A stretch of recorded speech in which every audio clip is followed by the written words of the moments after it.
Final year से और pre final, right? कोई ऐसा है यहाँ पे जिसने पिछली बार भी लगाया था सेशन? कौन कौन थे? जस्ट हाथ खड़ा करना। ठीक है, कोई बात नहीं, पिछली बार से बहुत डिफरेंट है चीज़ें। देखो मैं थोड़ा सा अलग है चीज़ें मेरी इस प्रेजेंटेशन से। पता है इस कंट्री के डेवलप होने में सबसे बड़ा पंगा कहाँ पे पड़ रहा है? क्यों नहीं हो पा रही है कंट्री डेवलप? क्योंकि हम लोगों को आदत पड़ गई है काम चोरी करने की।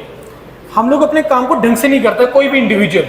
That is the reason why ये फोटोग्राफ्स क्लिक करना, प्रूव करना अपनी जॉब को, अपने काम को, वो एक अलग डायरेक्शन पकड़ ले गया है। आप लोग भी देखते होंगे, मतलब मेरे शहर में तो होता है, वो जब सुबह सुबह सफाई वाले सफाई कर रहे होते हैं ना सड़कें वगैरह, वो भी वीडियो बना बना के भेज रहे होते हैं अपने सीनियर को। इट मीन्स कि मतलब पर्पस कि उसके सीनियर को ये लगता होगा यार काम नहीं करते हैं ये लोग, या उसको कंप्लेंट्स आती होगी, तो जस्टिफाई करना पड़ता है। एक तो वो मतलब मेरे को लगता है 90% ऐसे हैं जो काम अपना ढंग से नहीं करते हैं, 10% ऐसे होते हैं जो अपना काम ढंग से करते हैं, लेकिन उनको भी प्रूव करना पड़ता है कि यस हम अपना काम ढंग से कर रहे हैं।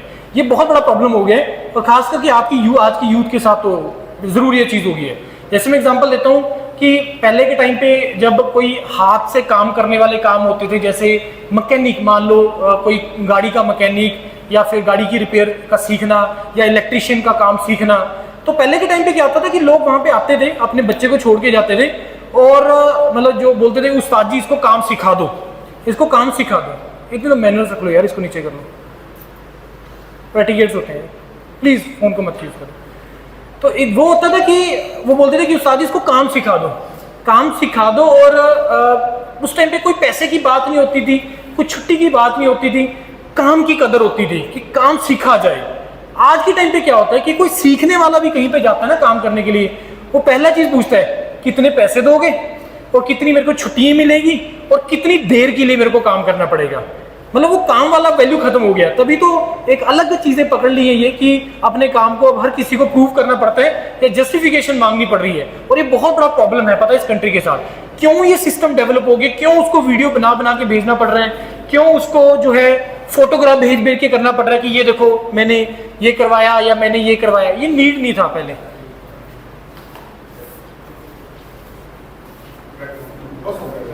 ठीक है, यहाँ आ जाओ यार, आगे आ जाओ, आगे आज इधर आ जाओ, इधर इधर मौका मिल रहा है आज आगे बैठने का। ये 3 लोग, ये 2-5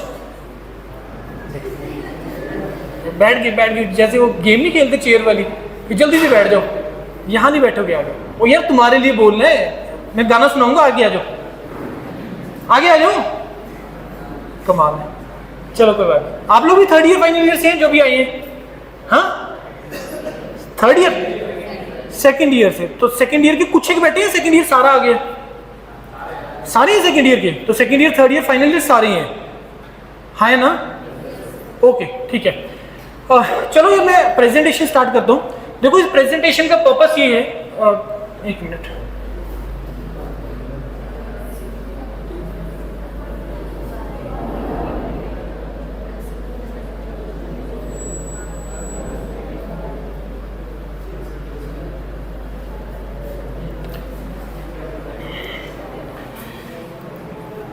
देखो ये प्रेजेंटेशन का मेरा जो पर्पस है, जैसे अभी आप लोग सिविल इंजीनियरिंग कंप्लीट करेंगे, कुछ अगले साल करेंगे 2026 में, कुछ 27 में करेंगे, कुछ 28 में करेंगे।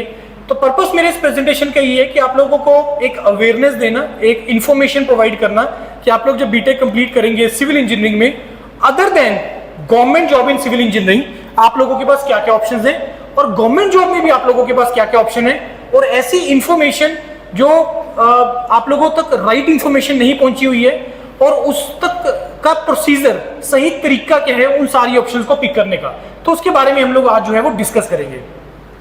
लास्ट टाइम भी काफी स्टूडेंट्स जो फाइनल ईयर के हैं इस प्रेजेंटेशन को लगाया होगा, लेकिन मेरा आज कुछ स्टैट्स अलग रहेंगे, थोड़ा डिफरेंट रहेंगे, और इमीडिएटली आप लोग जब बीटेक पास आउट कर लेंगे तो उसके बाद आपको किस डायरेक्शन में कौन कौन से एग्जाम है, तो उसके बारे में हम लोग डिस्कस करेंगे। देखो प्रेजेंटेशन में ट्राई करूंगा आधे घंटे में समअप करने की, पिछली बार काफी लंबा चला गया था, लेकिन इस प्रेजेंटेशन को ध्यान से सुनना, इससे बहुत ज्यादा इंफॉर्मेशन आप लोगों को यहाँ पे मिलेगा, और जितना टाइमली आप लोग स्टार्ट कर लेंगे उतना ज्यादा बेटर होगा, जितना मैं चीजें बताऊंगा। बस मेरा एक ही रिक्वेस्ट रहेगा यार, मोबाइल फोन पॉकेट में रखना, बस मेरा यही एक रिक्वेस्ट है, यही मैं आपसे एक्सपेक्ट करूंगा, बाकी और कोई इश्यू वाली बात नहीं है। देखो सबसे पहली चीज है कि हमें जो यहाँ पे डिस्कस करना है, that is about the jobs and higher studies. पिछली बार मैंने अब्रॉड के बारे में डिस्कस नहीं किया था, आज मैं अब्रॉड के बारे में डिस्कस करूंगा। क्योंकि जब भी हम अब्रॉड के बारे में वर्ड सुनते हैं तो अब्रॉड के सबसे पहले दिमाग में एक आता है खर्चा, एक्सपेंडिचर, कि सर खर्चा बहुत ज्यादा हो जाएगा।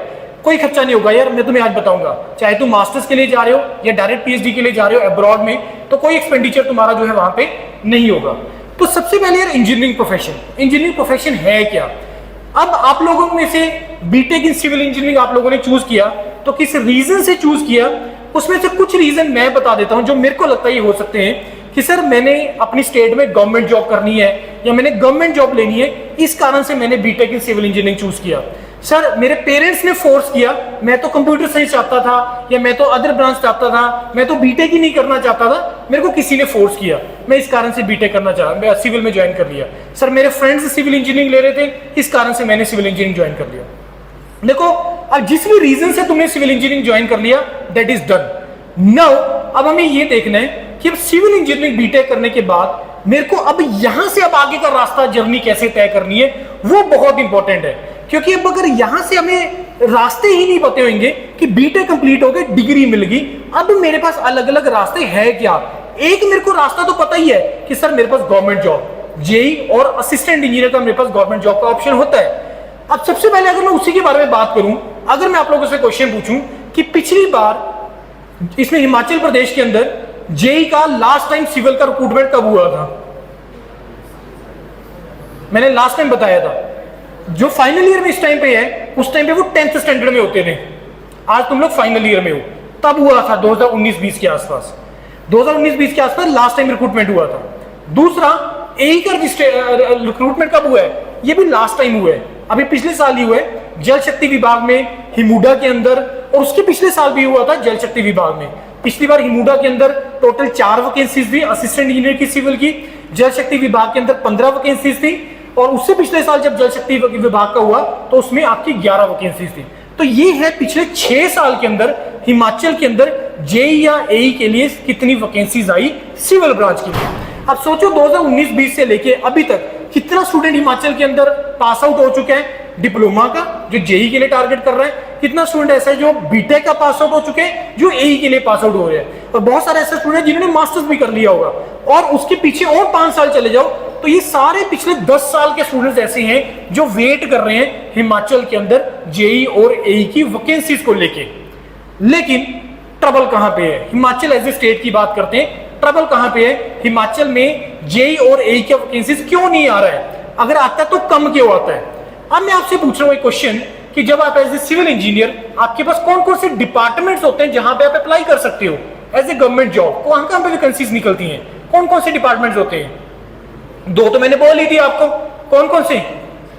जल शक्ति विभाग हो गया, और हिमुडा मैंने आपको बोला, और पब्लिक हेल्थ वगैरह हो गया, और पीडब्ल्यूडी वगैरह हो गया, इलेक्ट्रिसिटी डिपार्टमेंट हो गया, है ना, इरिगेशन डिपार्टमेंट हो गया। ऐसे बहुत सारे डिपार्टमेंट हैं जहां पे आप लोग अप्लाई कर सकते हो। देखो अभी जो मैं अगले 5 मिनट बोलूंगा ना, ये तुम्हें अंडरस्टैंड करवा देगा कि तुम्हें क्यों मैं इसके बाद का आगे बोलूंगा, वो क्यों जरूरी है, ये अगले 5 मिनट में इंपॉर्टेंट है। तो ध्यान से सुनना, क्यों हिमाचल में ऐसा हो रहा है, हिमाचल में क्यों जॉब्स कम है, क्यों रिक्रूटमेंट नहीं आ रही है। देखो जितने भी डिपार्टमेंट है, ये सारे डिपार्टमेंट गवर्नमेंट की, राइट और रॉन्ग? अब गवर्नमेंट का काम क्या होता है? क्या होता है गवर्नमेंट का काम? हम लोग गवर्नमेंट को चूज करते हैं, क्यों चूज करते हैं? कि वो हमारी बेसिक नीड को पूरा करे, यही होती है ना। जब पॉलिटिशियन भाषण दे रहे होते हैं, अपनी स्पीच दे रहे होते हैं, तो उसमें वो कुछ बोलते हैं, वो बोलते हैं कि हमारा काम तो जो है वो जनता की सेवा करना है, राइट और रॉन्ग? हाँ या ना तो बोलो यार, राइट? तो जनता की सेवा करना, तो इट मींस कि जो गवर्नमेंट के अंदर कोई डिपार्टमेंट्स आते हैं वो आपकी सर्विसेज के लिए होते हैं, आपके बेटरमेंट के लिए, आपकी लाइफ को क्वालिटी लाइफ की तरफ या आपकी क्वालिटी लाइफ को इंप्रूव करने के लिए होते हैं। तो जितने भी मैंने तुम्हें डिपार्टमेंट्स बताए, जो जल शक्ति डिपार्टमेंट हो गया, इलेक्ट्रिसिटी डिपार्टमेंट हो गया, पीडब्ल्यूडी डिपार्टमेंट होता है, मैं इन्हीं 3 अभी एग्जांपल लेके चल रहा हूं, ये पब्लिक हेल्थ भी हो गया, 4 डिपार्टमेंट्स आप लोगों के हो गए। अब इसमें जितना भी रिक्रूटमेंट होता है, अब मेरे को बताओ पानी की रिक्वायरमेंट कितनी पड़ेगी, बिजली की रिक्वायरमेंट कितनी पड़ेगी, सड़कों की या ब्रिजेस की रिक्वायरमेंट कितनी पड़ेगी, ये किस पे डिपेंड कर रहा है? हाँ बोलो बोलो,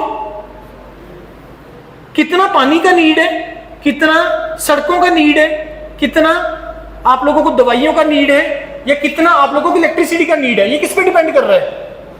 पॉपुलेशन पे। सबसे important criteria is the population. अब मेरे को बताओ हिमाचल की पॉपुलेशन कितनी है? 60-70 लाख के आसपास, राइट? कोई एग्जैक्ट डाटा नहीं है क्योंकि बहुत हिमाचल के लोग चंडीगढ़ या ट्राई सिटी की तरफ शिफ्ट भी करते हैं ड्यू टू एनी रीजन। अब मेरे को बताओ कि पॉपुलेशन कम है, पंजाब की पॉपुलेशन कितनी है? 3 करोड़ के आसपास। यूपी की कितनी है? 25 करोड़ के आसपास। बिहार की कितनी है? रफली 15 करोड़ के आसपास।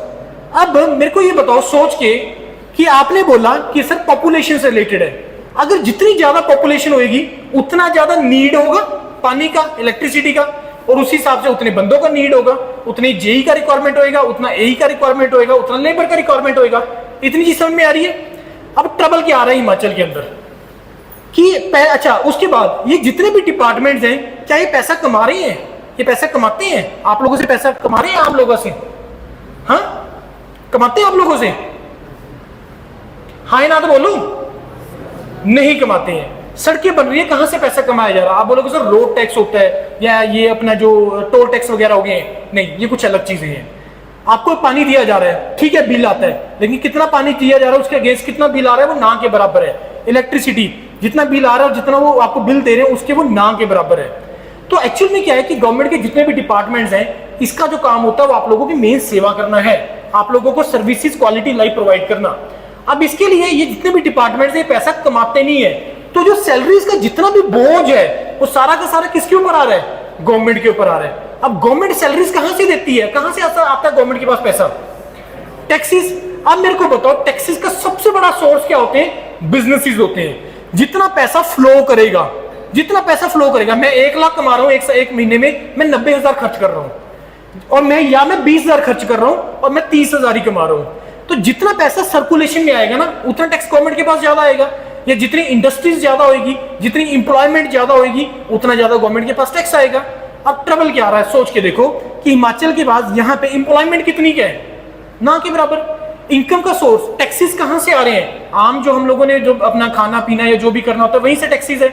इंडस्ट्रीज कितनी है? बद्दी के अलावा तो कहीं है भी नहीं है। अगर इसका तुम कंपैरिजन करो गुजरात के साथ या यूपी के साथ, नो डाउट पॉपुलेशन एक सेक्टर है, लेकिन अदरवाइज इंडस्ट्रीज भी कहां है ही नहीं है। चाहे आप उसकी जियोग्राफिकल रीजन ले लो, जो मर्जी उसके पीछे रीजन ले लो, तो इट मींस कि जो मेन चीज जो इंडस्ट्रीज है वो यहाँ पे नहीं है, जिससे ना तो इंप्लॉयमेंट जनरेट हो रही है और ना ही उससे ज्यादा आप लोगों का पैसा सर्कुलेशन में आ रहा है। दूसरे नंबर पे हिमाचल में जो मेन चीज है वो टूरिज्म है। अब टूरिज्म में अगर देखो कि जब ये ऐसे इश्यूज आते हैं, नेचुरल डिजास्टर या जो भी रीजन आते हैं, टूरिस्ट रुक जाता है एकदम से। अदरवाइज ऐसे मौसम में कौन नहीं आना चाहेगा? कौन नहीं आना चाहेगा कि जिसमें बारिश हो रही है, एकदम से मौसम चेंज हो रहा है, हर कोई आना चाहेगा। रुक जाता है टूरिज्म में। अच्छा, टूरिज्म में भी बहुत हद तक काम आपका कैश के ऊपर डिपेंड करता है। जो लोकल जो साइट्स पे ढाबा होते हैं, बहुत जगह पे आजकल क्यूआर वगैरह का नहीं सिस्टम है, कैश में होता है। जब कैश आ गया तो टैक्स सिस्टम गया। उसके बाद अपर हिमाचल के अंदर जितना भी आप लोगों का एग्रीकल्चर हो रहा है, एग्रीकल्चर मतलब फ्रूट वगैरह हो रहे हैं, उसमें अगेन टैक्सेस वगैरह नहीं है।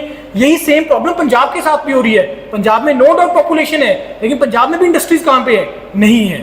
पंजाब में भी मेन एग्रीकल्चर पे डिपेंड कर रहा है। एग्रीकल्चर के ऊपर कितना टैक्स होता है? 0 है, कोई टैक्स नहीं है। तो कहने का मतलब ये है, 2 समस्या है गवर्नमेंट के पास हिमाचल की। पहला, पॉपुलेशन नहीं है, उतना नीड नहीं जनरेट होता है जेई और एई रिक्रूटमेंट का, अगर मैं ओनली इंजीनियरिंग डोमेन की बात करूं। दूसरे नंबर पे कि जो पैसा देने को नहीं है गवर्नमेंट के पास, ऐसे डिजास्टर्स हो जाते हैं तो बहुत पैसा वहां पे भी लग जाता है। अब इसका सोल्यूशन क्या है? इसका सोल्यूशन यही है कि हमें और ऑप्शंस को देखना पड़ेगा। और मान लो सोच ऐसा भी नहीं है कि सर क्या पिछले 6 साल में कोई जेई या एई का रिक्रूटमेंट ही नहीं हुआ? बिल्कुल हुआ है, लेकिन वो हुए कॉन्ट्रैक्ट बेसिस पे। कॉन्ट्रैक्ट बेसिस पे फिर क्या होता है कि सैलरी देनी पड़ रही है 8-10 हजार रुपए। 8-10 हजार रुपए जेई पे चल रहा है, काम चल रहा है, उसमें भी वही काम करना है, उसमें भी काम करना है। जबकि कॉन्ट्रैक्ट वाला ज्यादा अच्छे तरीके से काम करता है as compare to regular employee को, क्योंकि रेगुलर इंप्लॉय को बाहर निकालने का डर नहीं होता, कॉन्ट्रैक्ट वाले को होता है डर उस चीज का। तो ये चीज जो आपको स्टेटमेंट है ये समझनी पड़ेगी कि ट्रबल कहां पे हिमाचल गवर्नमेंट को, पंजाब गवर्नमेंट को। जम्मू कश्मीर का भी यही प्रॉब्लम है। जम्मू कश्मीर में इंडस्ट्रीज कहां पे है? ठीक है, बाकी चीजें हैं, लेकिन इंडस्ट्रीज कहां पे? जम्मू कश्मीर में है ही नहीं इंडस्ट्रीज। तो ये ट्रबल्स हैं, ये स्टेट टू स्टेट चीजें वेरी करती हैं। राजस्थान में भी इतना कोई ज्यादा इंडस्ट्रीज नहीं है। तो ये जो चीजें हैं सारी तुम्हारी स्टेट टू स्टेट वेरी करती हैं। तो इस चीज को हमें समझना पड़ेगा। सर क्या फ्यूचर में कभी हिमाचल में नहीं आएगी वैकेंसी? बिल्कुल आएगी। अब हिमाचल में थोड़ा सा जो बेनिफिट ये जरूर रहा है, कभी कभी स्टेट गवर्नमेंट और सेंट्रल गवर्नमेंट सेम हो जाती है। कभी कभी स्टेट गवर्नमेंट और सेंट्रल गवर्नमेंट सेम हो जाते हैं, जो पिछले टेन्योर में रहा उसका एडवांटेज मिल जाता है, लेकिन पंजाब को वो एडवांटेज कभी मिला ही नहीं है। स्टेट गवर्नमेंट और सेंट्रल गवर्नमेंट में हमेशा जो गवर्नमेंट्स है वो हमेशा अलग अलग रही है, इस कारण से सेंट्रल गवर्नमेंट और स्टेट गवर्नमेंट वाला बेनिफिट नहीं हुआ है। तो ये चीज तुम्हें समझनी है। अब पॉइंट ये है कि सर क्या कभी नहीं आएगी वो केसेस? बिल्कुल आएगी। कितनी आएगी? मान के चलना कम आएगी, और कंपटीशन ह्यूज रहेगा, क्योंकि हर कोई चाहता है, जो अलग अलग इंडिया के अलग अलग पार्ट में बैठा है, हिमाचल का स्टूडेंट या कुछ और कर रहा है, मास्टर्स कर रहा है, पीएचडी कर रहा है, हर कोई वेट कर रहा है अपनी स्टेट के अंदर जॉब आने का। तो जिस दिन वो वैकेंसी आएगी हर कोई टूट पड़ेगा, उसकी तैयारी करेगा ढंग से। अब हमें क्या करना है सर? मैं चाहता हूं, मैं भी अपनी स्टेट में जॉब चाहता हूं, तो उसके लिए करना क्या पड़ेगा? उसके लिए हमें अपने आप को टाइमली तैयार करना पड़ेगा। अगर तुम वेट करते रहोगे सब नोटिफिकेशन आएगा, उस दिन हम तैयारी स्टार्ट करेंगे, उसके बाद तुम्हें 3-4 महीने का टाइम मिलेगा, इससे ज्यादा टाइम तुम्हें नहीं मिलेगा। अब उसको अपने आप को टाइमली तैयार करने के लिए हमें और एग्जाम्स टारगेट करने पड़ेंगे, और एग्जाम्स टारगेट करने पड़ेंगे, अपने स्किल को इंप्रूव करना पड़ेगा, अपनी नॉलेज को एनहांस करना पड़ेगा। उसके और बहुत सारे तरीके हैं। तुम लोग अलग अलग एग्जाम्स के लिए अप्लाई करना स्टार्ट करो। तुम लोग गेट जैसे जो स्टैंडर्ड एग्जाम है उनके लिए अप्लाई करना स्टार्ट करो। GATE is very very important exam. GATE एक स्टैंडर्ड एग्जाम है जिसके थ्रू तुम्हारे पास मल्टीपल अपॉर्चुनिटीज निकल के आती हैं। अब मैं एक एग्जांपल दे रहा हूं। अभी पिछले साल जल शक्ति की जो 15 वैकेंसीज आई हैं उसमें से 7 सिलेक्शंस हमारे स्टूडेंट्स का हुआ, हमारे इंस्टीट्यूट से हुआ है। रैंक 1, रैंक 2, रैंक 4 ये सारे इसी इंस्टीट्यूट से थे। अब इन बच्चों का अगर आप देखोगे ना बैकग्राउंड, इनके साथ हमने इंटरेक्शन करके यूट्यूब पे डाला हुआ है। अगर आप इनका बैकग्राउंड देखोगे ना, ये फ्री नहीं बैठे कभी भी। जैसे बीटेक कंप्लीट हुआ, प्रिपरेशन किया गेट वगैरह का, मास्टर्स वगैरह के लिए करेंगे, और वहां पे रहते हुए फिर से तैयारी करना स्टार्ट कर दिए। सबसे ज्यादा जो गेट का एग्जाम लिख रहा है वो 2 ब्रांच के स्टूडेंट्स लिख रहे हैं, एक कंप्यूटर साइंस लिख रहा है और दूसरा सिविल के ब्रांच के लिख रहे हैं। लेकिन प्रॉब्लम ये है हमारे इस रीजन में अवेयरनेस ही नहीं है कि हम बीटेक मैं गेट के एग्जाम क्यों लिखूं। सर मैंने तो स्टेट जॉब में जाना है, मैं गेट के exam being the civil engineer क्यों लिखूं? ये हमें अभी आज तक इसका आंसर नहीं है। अगर किसी के पास इसका आंसर है तो हाथ खड़ा करके मेरे को बता सकता है, राइट? क्यों लिखूं मैं? आज मैं तुम्हें उसका आंसर दूंगा कि क्यों तुम्हें GATE examination, engineering services examination, SSC JE, RRB JE ऐसे एग्जामिनेशन क्यों लिखने चाहिए, ये तुम्हें मैं आज बताऊंगा मैं, राइट? अब गेट की मैं क्यों बात कर रहा हूं? देखो गेट एक स्टैंडर्ड एग्जाम है। गेट एक ऐसा एग्जाम है जिसमें एक एग्जाम देके तुम्हारे पास मल्टीपल अपॉर्चुनिटीज ओपन हो जाती हैं। अब मैं बीटेक के बाद तुम्हारे पास बेस्ट अपॉर्चुनिटीज क्या निकल के आती हैं? सर मेरे को हायर स्टडीज में जाना है, मेरे को इंडिया के बेस्ट इंस्टीट्यूट्स में जाना है, क्या गेट एग्जाम से मेरा एडमिशन हो जाएगा? Yes, GATE is the exam जो तुम्हें बेस्ट एडमिशंस, बेस्ट कॉलेजेस जो इंडिया के टॉप हैं, आईआईटीज, एनआईटीज, ट्रिपल आईटीज, वहां से तुम्हें एडमिशन देगा। Sir best jobs, public sector job क्या मेरे को मिलेगा गेट एग्जाम से? यस, गेट के बाद तुम्हें पब्लिक सेक्टर जॉब जो है वो तुम्हें मिलेगा।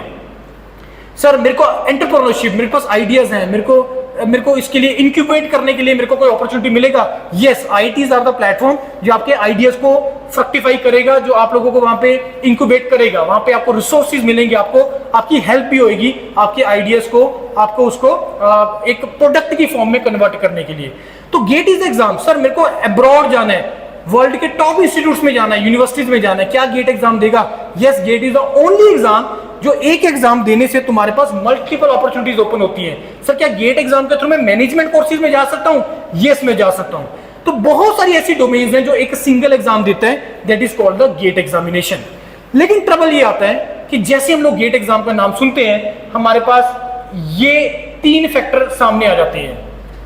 क्यों मैं गेट एग्जाम नहीं देना चाहता हूं? ये 3 इंपॉर्टेंट फैक्टर्स हैं, फियर हैं, जो किसी के भी दिमाग में आते हैं जब हम गेट एग्जाम का नाम लेते हैं। सबसे पहला फियर, सर बहुत कंपटीशन है, competition is huge, competition is huge. मैंने बोला कि कंप्यूटर साइंस और सिविल के स्टूडेंट सबसे ज्यादा गेट के एग्जाम दे रहे हैं। मैंने ये थोड़ा बोला क्वालिफाई कर रहे हैं, मैंने बोला दे रहे हैं, अप्लाई कर रहे हैं। क्यों अप्लाई कर रहे हैं मैं तुम्हें बताऊंगा मैं। दूसरे नंबर पे सर गेट डिफिकल्ट है, मेरे से नहीं होगा। गेट का एक परसेंटेज डिफिकल्ट होता है, वो भी हम डिस्कस करेंगे। तीसरे नंबर पे सर मेरे को 60+ नंबर लेके आने पड़ेंगे तभी मेरा गेट से कुछ बेनिफिट होगा, अदरवाइज मेरा कोई बेनिफिट नहीं होगा। अब इन तीनों फियर्स के बारे में एक एक करके डिस्कस करते हैं। सबसे पहला ह्यूज कंपटीशन। यार ये आज के टाइम पे ये बात ट्रू नहीं है। आप लोग इंजीनियरिंग के एक ऐसे एरा में हैं जहां पे कंपटीशन बहुत नीचे आया हुआ है। आप पिछले 5-7 साल के साथ इसका कंपैरिजन करो। 2016-17 के अंदर गेट एग्जाम ने पीक हिट किया था जब 13 लाख बच्चों ने पेपर दिया था। 2024 के अंदर ओनली 4.25 लाख बच्चों ने पेपर दिया है, 4.5 पता नहीं 4.25 लाख बच्चों ने। कंपटीशन कहां गया? कंपटीशन तो ड्रास्टिकली नीचे आ गया। नो डाउट उसके बाद ये कर्व जो ऊपर जाना स्टार्ट हो गया है। इस साल अराउंड 7 लाख बच्चों ने पेपर दिया है, लेकिन ये जो 5 से 7 वाला जो गैप है ना, ये सिर्फ कंप्यूटर साइंस में भरा है, बाकी और ब्रांच नहीं भरा है। बाकी सिविल में तो वही एवरेज निकल के आ रहा है 70-80 हजार के आसपास, 85 हजार के आसपास। तो जो अदर ब्रांचेज, जो कोर ब्रांचेज हैं, उसमें जो गेट के एग्जाम जो दे रहे हैं बच्चे, जो बढ़ रहे हैं जिस पेज से, वो बहुत कम है in comparison to computer science या डाटा साइंस के कोर्सेज के अंदर। तो पहला कंपटीशन इस टाइम पे लीस्ट कंपटीशन वाले आप लोग एरा में हो, इंजीनियरिंग में लीस्ट कंपटीशन वाले में तो कंपटीशन नहीं है, क्योंकि क्वालिफाई जो स्टूडेंट करता है वो एक परसेंटेज है, एक परसेंटेज जो स्टूडेंट क्वालिफाई करता है गेट एग्जाम को, सारे नहीं कर पाते हैं। 20% तो ऐसा स्टूडेंट होता है जिसने अप्लाई किया और देने ही नहीं गया। देर में भी चांसेस कि यहाँ पे भी कुछ स्टूडेंट हो, अच्छा फाइनल ईयर पिछली बार नहीं था, आप लोग 4th सेमेस्टर में थे उस टाइम या 6th में थे? 6th में थे ना, भरा था किसी ने एग्जाम पिछली बार, पर लेट थे शायद उस टाइम, तो होने वाला हो गया था, ठीक है। तो मे भी अभी आज मेरी प्रेजेंटेशन के बाद अभी सितंबर में कुछ लोग अप्लाई कर देंगे, लेकिन तैयारी नहीं करेंगे। आप तैयारी नहीं करोगे, पेपर निकलेगा नहीं, तो आप लोग देने नहीं जाओगे। ये 20% नंबर है कि जितना स्टूडेंट अप्लाई करता है गेट एग्जाम को, 20% तो देने ही नहीं जाता, और ओनली 18% ऐसा स्टूडेंट है जो गेट को क्वालिफाई करता है, जो गेट को क्वालिफाई करता है, ओनली 18%। अब बोलोगे देखो सर क्वालिफाई तो कर नहीं रहे, तभी तो मैं बोल रहा हूँ डिफिकल्ट है। ये रीजन नहीं है, एक्चुअली बच्चे तैयारी नहीं करते हैं। 20% निकल गया, 20% क्वालिफाई कर गया, जो बीच वाला 60% बचा, इसमें से 50% ऐसा है जो जस्ट चला जाता है, इसने में भी 1 महीना पढ़ लिया, 2 महीने पढ़ लिया, या जस्ट वैसे ही देखने चले गए। एक्चुअल में जो बच्चा पढ़ता है वो 30% है जो पढ़ के जाता है पेपर को, और उसमें से 18% मतलब 50% से भी ज्यादा उसको क्वालिफाई कर लेते हैं। तो कहने का मतलब ये है कि अगर तुम गेट को पढ़ोगे, ढंग से पढ़ के चलोगे, तो आप लोग इसको निकाल जाओगे। इस टाइम पे कंपटीशन बहुत ज्यादा कम है। दूसरा, गेट इज डिफिकल्ट। गेट में अराउंड सिविल ब्रांच के लिए अराउंड 15 से 20 नंबर वाला पार्ट ऐसा है, यस डिफिकल्ट होता है, जिसको तुम आज के टाइम पे छोड़ सकते हो। क्यों? क्योंकि आज के टाइम पे मेरे को करियर बनाने के लिए 60 नंबर नहीं चाहिए, मेरे को चाहिए 40-45 नंबर। अगर तुम 40-45 नंबर ले आते हो, believe me friends, you can get very good opportunities through this GATE exam. Multiple opportunities निकल के आती हैं, और सेफ विंडो तुम्हारे पास 35 से 60 नंबर का है, कि अगर तुम 35 से 60 के बीच में अगर तुम नंबर ले आते हो, तुम्हारा गेट के थ्रू आईआईटी में एडमिशन मैं लिख के दे सकता हूं मैं, कि अगर तुम नंबर ले आते हो 35 से लेकर 60 के बीच में, आईआईटी में एडमिशन मेरी तरफ से पक्का है अगर तुम ले आते हो, राइट। तो दूसरा फैक्टर डिफिकल्ट, 20 नंबर का डिफिकल्ट है। कौन कौन सा पार्ट? पिछली बार मैंने बताया था, डिजाइन वाला पार्ट, जिसमें लोग डरते हैं, जिससे भागते हैं, उसको तुम छोड़ सकते हो यार। आज के टाइम पे तुम्हें 100 नंबर का गेट तैयार करने की नहीं रिक्वायरमेंट है यार। पीएसयू 35 नंबर पे कॉल कर दे रहा है, सर मैंने गेट लिखना, पीएसयू चाहिए, कितने नंबर चाहिए? 50 नंबर सेफ स्कोर है सिविल के लिए, 50 नंबर का तुम ले आते हो, तुम्हें पीएसयू मिल जाएगा। डिजाइन वाले सब्जेक्ट, सोम, स्ट्रक्चर एनालिसिस, आपका आरसीसी, स्टील स्ट्रक्चर, ये 4 सब्जेक्ट ऐसे हैं, बिलीव मी फ्रेंड्स, तुम छोड़ सकते हो, क्योंकि इसमें से सिर्फ 20 नंबर का आएगा, लेकिन तुम्हारा टाइम बहुत ज्यादा कंज्यूम कर देंगे प्रिपरेशन के लिए, तो तुम लोग इसको छोड़ सकते हो। तो तुम्हें 80 नंबर का ढंग से तैयार करना है। सॉइल मैकेनिक्स और आपका एनवायरमेंट, ये दोनों नंबर का वेट, दोनों सब्जेक्ट्स का वेटेज 25 नंबर है। मैथ मिला दो 15-40 नंबर, 3 सब्जेक्ट में से तो तुम्हारा 40 नंबर का आ रहा है, और तुम्हें जो क्वालिफाई करने के लिए 25-28 नंबर चाहिए, तो 3 सब्जेक्ट से तुम गेट क्वालिफाई कर सकते हो अगर तुम उस तरीके से देखोगे। हाईवे 7-8 नंबर का आता है, इजी सब्जेक्ट। सर्विस 6-7 नंबर का आता है, इजी सब्जेक्ट। हाइड्रोलॉजी, इरिगेशन मिला के 4-5 नंबर का आता है, easy subject. Open channel flow का 4-5 नंबर का आता है, इजी सब्जेक्ट। तो अगर तुम प्रॉपर प्लान करके चलोगे, कैलकुलेशन करके चलोगे, believe me friends, you can easily crack this exam with good marks. Crack करना ओनली, क्वालिफाई करना नहीं, with good marks you can do that. लेकिन आपको उसके लिए पहले फील करना पड़ेगा, प्लान करना पड़ेगा, स्ट्रेटेजी बनानी पड़ेगी, तभी होगा, अदरवाइज ये नहीं होगा। तो कंपटीशन बहुत कम, नंबर स्टूडेंट्स बहुत कम आ गए हैं, ये डिफिकल्ट है। जो डिफिकल्ट पार्ट है तुम लोग छोड़ सकते हो। आज से 3 साल के बाद मैं नहीं बोलूंगा कि तुम ये सब्जेक्ट छोड़ो, क्योंकि कंपटीशन फिर से बढ़ जाएगा। उसके बाद गेट में 60+ नंबर चाहिए, नहीं रिक्वायर्ड है। ये बहुत इंटरेस्टिंग फैक्ट्स हैं जो गेट के लिए मैंने रिलेटेड लिखे हैं। सबसे पहला, जो कंपटीशन जो मैंने पहला पॉइंट बोला, 50 से 60% नंबर रिड्यूस कर गया है। किसी टाइम 13 लाख था, आज 5 लाख पे आ गए हैं जो स्टूडेंट अपीयर हो रहे हैं गेट एग्जाम में। तो कंपटीशन बहुत कम हो गया है। दूसरे नंबर पे 20% बच्चा ऐसा है जो लोग पेपर देने ही नहीं जाते हैं। ओनली 5 से 10%, ओनली 5 to 10% स्टूडेंट ऐसे हैं जिसके मार्क्स 60+ आ रहे हैं। ये डाटा मैंने कहां से उठाया है? 2024 में पेपर करवाया था आईसी बेंगलोर ने। आईसी बेंगलोर ने रिजल्ट के बाद पूरा स्टैटिस्टिकल रिपोर्ट रिलीज किया, एक पीडीएफ रिलीज किया है, वहां से उठाया मैंने डाटा। और ये मैं जनरल कैटेगरी के लिए लिख रहा हूं, मैं रिजर्व की तो बात ही नहीं कर रहा हूं अभी। ये सारा data is applicable to general category. और अगर आप 5 साल पीछे चले जाओ, ये जो नंबर था, ये जो 5 से 10% था, ये 30% स्टूडेंट होते थे जो 60+ नंबर लेके आते थे और करियर उन्हीं का बनता था। आज वो नहीं है टाइम। और देखो 60% बच्चे ऐसे होते हैं, 60% लोग ऐसे हैं जिसके नंबर 35 से कम है। ये मैं नहीं बोल रहा हूं भाई, आईसी बेंगलोर की साइट पे जाओ, आप डालना, गूगल करना, GATE 2024 IC Bangalore statistical report, ये निकालना तुम्हें पता लग जाएगा। 60% बच्चे ऐसे जिसके नंबर 35 से कम है, जो किसी टाइम पे 50+ मार्क्स लेने वाले 60% बच्चे होते थे, आज नहीं है, नंबर ही नहीं आते हैं। उसके पीछे thanks to this COVID and internet, इसके नंबर नहीं आते हैं, पढ़ते नहीं हम लोग। ये ट्रबल है आज के टाइम पे। इंडिया की सबसे बड़ा और ज्यादा प्रॉब्लम क्या हो रही है? कैपेबिलिटी की। कैपेबल स्टूडेंट नहीं मिल रहे हैं, पर्सनैलिटी, बिहेवियर, ये बहुत ट्रबल्स आ रही है इस टाइम पे कंट्री को, बहुत तगड़ा प्रॉब्लम है ये। उसके बाद तो अगर 60+ लेने वाले 10% नंबर है, 35 से कम नंबर लेने वाले 60% नंबर है, तो जो यहाँ पे 30% बच्चा, क्योंकि जो बेस्ट अपॉर्चुनिटीज है ना वो 30% बच्चों के लिए होती है, तो उसके लिए जो सेफ विंडो है वो हो गया 35 से 60 का। अगर तुम 35 से 60 के बीच में नंबर ले आते हो friends, you are having very good career, आप लोग बहुत अच्छा करियर बना सकते हो। उसके बाद ओनली 15 से 18% बच्चे ऐसे हैं जो गेट क्वालिफाई करते हैं। उसके बाद 30%, अच्छा हाँ, एक ये बहुत इंपॉर्टेंट चीज है कि जितने स्टूडेंट अपीयर हो रहे हैं ना गेट परसेंट मार्क्स में, इसमें एग्जाम में, उसमें सबसे ज्यादा जो परसेंटेज है वो कंप्यूटर साइंस और डीए के स्टूडेंट का है। सबसे ज्यादा कंप्यूटर साइंस और डीए के स्टूडेंट है 30%। तो जो नंबर पिछले साल पेपर दिया 7 लाख बच्चों ने, 25 में, सॉरी इस साल 25 में 7 लाख, इससे पिछले साल दिया था 4.25 लाख बच्चों ने। तो ये जो नंबर बढ़ा है ना, ये कंप्यूटर साइंस और डीए के कारण बढ़ा है। मेजॉरिटी उसी के स्टूडेंट है, क्योंकि कंप्यूटर साइंस वालों की जॉब नहीं लग रही है आज के टाइम पे, और जो इंडस्ट्रीज में जॉब कर रहे हैं उनको भी अल्टीमेटम आ गया है कि या तो स्किल एक्वायर करो, नहीं तो एग्जिट मार जाओ। अभी तो बहुत ज्यादा, अभी तो आया नहीं है रिसेशन, अभी तो बहुत तगड़े कंप्यूटर साइंस डोमेन में अभी तो एग्जिट लगने हैं, जॉब कर रहे हैं, क्योंकि उनकी नीड इस टाइम पे है ही नहीं। आजकल एआई का टाइम आ गया है, एआई टूल्स क्रिएट करने की बात आ गई है। आजकल चीजें कुछ और है, आजकल इंडस्ट्री की रिक्वायरमेंट कुछ और है। Being the on the side of education edtech company, हमारी भी आज के टाइम पे जो नीड्स हैं कुछ अलग हो गई हैं एज कंपेयर टू 5 साल पहले। आज हम लोग कुछ अलग लेवल की एक्सपेक्टेशन रखते हैं टेक्नोलॉजी पार्ट पे, 5 साल पहले कुछ अलग थी, और ये हर फील्ड के लिए एप्लीकेबल है। आगे आ जाओ, आगे आ जाओ, हाँ मैं आपको बोल रहा हूँ, हाँ आगे आ जाओ, आ जाओ, राइट। अच्छा, उसके बाद एक और इंपॉर्टेंट फैक्टर, पीएसयू में जो रिक्रूटमेंट है गेट के थ्रू वो कम होता चला जा रहा है। पहले मेजॉरिटी पब्लिक सेक्टर गेट के थ्रू रिक्रूटमेंट करते थे, अब वो नंबर कम होता चला जा रहा है, वो विदाउट गेट रिक्रूटमेंट करना स्टार्ट कर दिया उन्होंने। नहीं, मैं इसलिए बुलाया आपको कि आप बहुत कंसंट्रेशन से सुन रहे थे, मैं इसलिए बुलाया मैंने आपको। अब ये नहीं पता क्या रीजन, मैंने इसलिए बुलाया, ऐसा मत मानना। तो जो पीएसयू रिक्रूटमेंट होती थी गेट के थ्रू, वो नंबर कम आता चला जा रहा है। फैक्ट उसके पीछे क्या है?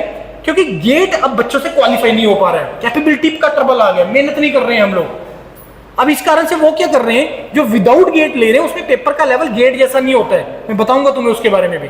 वो कंपैरेटिवली बहुत इजी एग्जाम है जो विदाउट गेट वाले होते हैं, राइट। उसके बाद अच्छा, पब्लिक सेक्टर में जॉब दिन बर दिन बढ़ रही है, ये तो बढ़नी है, इसको तो तुम रोक ही नहीं सकते हो, ये बढ़नी है। पॉपुलेशन ग्रो कर रही है, नीड देखो, हमारी क्वालिटी लाइफ की तरफ नीड जो है बढ़ती चली जा रही है। बड़ी फोन की मतलब बैटरी थोड़ी सी, तो हमारी जो नीड है वो बढ़ती चली जा रही है क्वालिटी लाइफ की। हम लोग आजकल एयर में ट्रेवल करना चाहते हैं, बजाय की गाड़ी या ट्रेन, हम लोग, ऐसा हमें लगता है कल हम बहुत ज्यादा कंफर्ट जोन में आ गए हैं। सड़कें मेरे को अच्छी चाहिए अगर गाड़ी से ट्रैवल करना। अभी हम लोग मार्च में आईटी कानपुर जाके आए हैं, तो आईटी कानपुर में बाय रोड गए हम लोग 750 किलोमीटर 8 घंटे के अंदर, 750 किलोमीटर 8 घंटे में, मजा आ गया। एक्सप्रेस है, 120 का स्पीड लिमिट है, आप क्रूज लगा के फिक्स करके छोड़ दो, आप 1 घंटे के अंदर 120 किलोमीटर ट्रेवल कर रहे हो। क्वालिटी हमें चाहिए। अब अगर ये ना होता मेरे को, अगर मैं ये सारा पता करके गया था कि कैसे सड़कें कैसी हैं, रोड कैसे हैं, कितना टाइम लग जाएगा, मैं सारा चेक कर गया तभी गया, अदरवाइज हम लोग फ्लाइट लेते। सर मेरे पेरेंट्स ने फोर्स किया कि आप इलेक्ट्रिकल कर लो और हिमाचल में आपको जॉब लग जाएगी। कुछ ये भी रीज़न हो सकता है सर, इलेक्ट्रिकल में मेरा इंटरेस्ट है, लेकिन मैं आज के टाइम पे ये मैं एज्यूम नहीं कर रहा हूँ कि किसी का इंटरेस्ट बन जाए इलेक्ट्रिकल, इस कारण से इलेक्ट्रिकल चूज़ किया हो। अगर है ऐसा कोई तो मेरे को उसके पीछे रीज़न कि किस डोमेन में आप लोगों को इंटरेस्ट है कि आपने इलेक्ट्रिकल चूज़ किया। अच्छा, मेरे फ्रेंड सर इलेक्ट्रिकल के लिए जा रहे थे तो मैंने भी इलेक्ट्रिकल चूज़ किया। नॉर्मली ये रीज़न होते हैं। अब पॉइंट ये है कि आपने चलो इलेक्ट्रिकल तो आ गई, अब डोमेन तो चेंज होगा नहीं। अब हमें ये देखना है कि यार इलेक्ट्रिकल डोमेन में रहते हुए मेरे को जॉब और हायर स्टडीज़ में किस तरीके से मेरे पास अपॉर्चुनिटीज़ हैं, तो उसके बारे में हम डिस्कस करेंगे। ज़्यादा मेरा जो रहेगा वो जॉब को लेकर रहेगा, क्योंकि बीटेक के बाद स्पेशली सिविल और इलेक्ट्रिकल स्टूडेंट्स जो हैं वो जॉब को टारगेट करते हैं। तो आपके पास कौन कौन सी टाइप ऑफ जॉब है, स्टेट गवर्नमेंट में, सेंट्रल गवर्नमेंट में, पब्लिक सेक्टर में, प्राइवेट में, उनके बारे में हम लोग जो है सारा 1 बाय 1 डिस्कस करेंगे। तो एजेंडा पता लग गया इंट्रैक्शन का, राइट? हाँ या ना? सोना नहीं है, सुनना है ध्यान से, राइट? और अटेंटिव होकर सुनना है, क्योंकि इससे आपको बहुत सारे एग्जाम में भी काफी सारे आपने सुने होंगे, लेकिन प्रिपरेशन स्ट्रेटेजी, एक कॉमन प्रिपरेशन स्ट्रेटेजी वो ज्यादा इंपॉर्टेंट है, राइट? देखो अब अगर हम बात करें कि इलेक्ट्रिकल ब्रांच में अगर मैं बात करूं अपॉर्चुनिटीज की, देखो अपॉर्चुनिटीज इलेक्ट्रिकल के स्टूडेंट्स के पास हर डोमेन में है। अगर आप हायर स्टडीज में जाना चाहते हैं, एमटेक वगैरह करना चाहते हैं, उसकी अलग एडवांटेजेस हैं आप लोगों के पास। डायरेक्टली जॉब में जाना चाहते हैं, उसकी अलग आप लोगों के पास तरीके हैं वहां पे जाने के, राइट? अब अगर मैं बात करूं सबसे पहले जॉब की, तो इंडिया में 3 ही सेक्टर हैं जॉब के। कौन कौन से हैं वो 3 सेक्टर इंडिया में जॉब के? एक है प्राइवेट, दूसरा गवर्नमेंट, तीसरा पब्लिक सेक्टर। यस, आपके पास प्राइवेट सेक्टर है, आपके पास पब्लिक सेक्टर है, आप लोगों के पास गवर्नमेंट सेक्टर है। तो 3 ही सेक्टर है आप लोगों के पास जॉब के। किस सेक्टर में सबसे ज्यादा पैसा है? प्राइवेट में। पैसा तो यार प्राइवेट में है, लेकिन प्राइवेट ऐसे पैसा नहीं देता है। ऐसा नहीं कि प्राइवेट आप लोगों को इमीडिएटली बीटेक किया इस कॉलेज से और आप लोगों को एकदम से 20, 30, 40 लाख का पैकेज दे देगा, नहीं।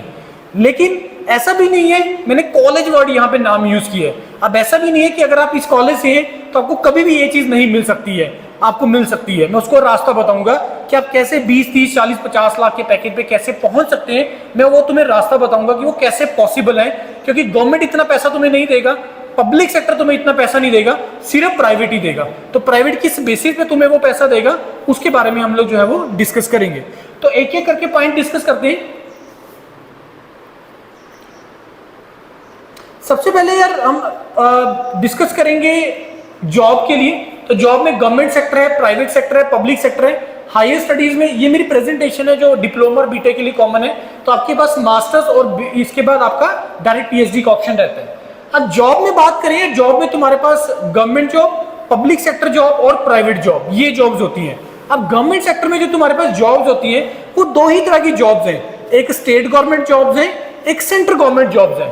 और नॉर्मली जो आपको स्टेट गवर्नमेंट और सेंट्रल गवर्नमेंट जॉब देता है उसमें जो डेजिग्नेशन आप लोगों को मिलता है वो जूनियर इंजीनियर या असिस्टेंट इंजीनियर या असिस्टेंट डायरेक्टर, डिपेंडिंग अपॉन आप किस टाइप ऑफ जॉब में एंटर कर रहे हैं और किस स्टेज पे आप लोग एंटर कर रहे हैं, वो भी हम लोग डिस्कस करेंगे। तो ये जूनियर इंजीनियर, असिस्टेंट इंजीनियर और असिस्टेंट डायरेक्टर या असिस्टेंट मैनेजर, ये टाइप ऑफ आप लोगों के पास डेजिग्नेशन आ जाता है। उसके बाद पब्लिक सेक्टर में अगर आप एंटर करते हो, पब्लिक सेक्टर जैसे मैंने कुछ नाम लिखे, ISRO is not the public sector. ISRO public sector नहीं है, आईएसआरओ रिसर्च ऑर्गेनाइजेशन है। तो पब्लिक सेक्टर जैसे बीएचईएल हो गया, बीएल हो गया, एचपीसीएल, एनएफएल, आपका हिमाचल का पब्लिक सेक्टर एसजेवीएनएल, सतलुज जल विद्युत निगम लिमिटेड, जिसका अभी पेपर होके हटा है 11 से लेकर 14 के बीच में, राइट? तो ये पब्लिक सेक्टर होते हैं। अब इसमें जो नॉर्मली आप लोगों को डेजिग्नेशन मिलता है वो जूनियर इंजीनियर, जूनियर एग्जीक्यूटिव, अगर आप डिप्लोमा लेवल पे एंटर कर रहे हो या डिप्लोमा की डिग्री उसके लिए एंटर कर रहे हो क्वालिफिकेशन के लिए, या अगर आप बीटेक के लिए एंटर कर रहे हो तो executive trainee, management trainee, graduate engineer trainee, ये डेजिग्नेशन आपको मिलता है अगर आप बीटेक लेवल पे डायरेक्टली पब्लिक सेक्टर में एंटर कर रहे हो। तीसरा आप लोगों के पास है प्राइवेट जॉब। अब एक एक करके इनको डिस्कस करते हैं।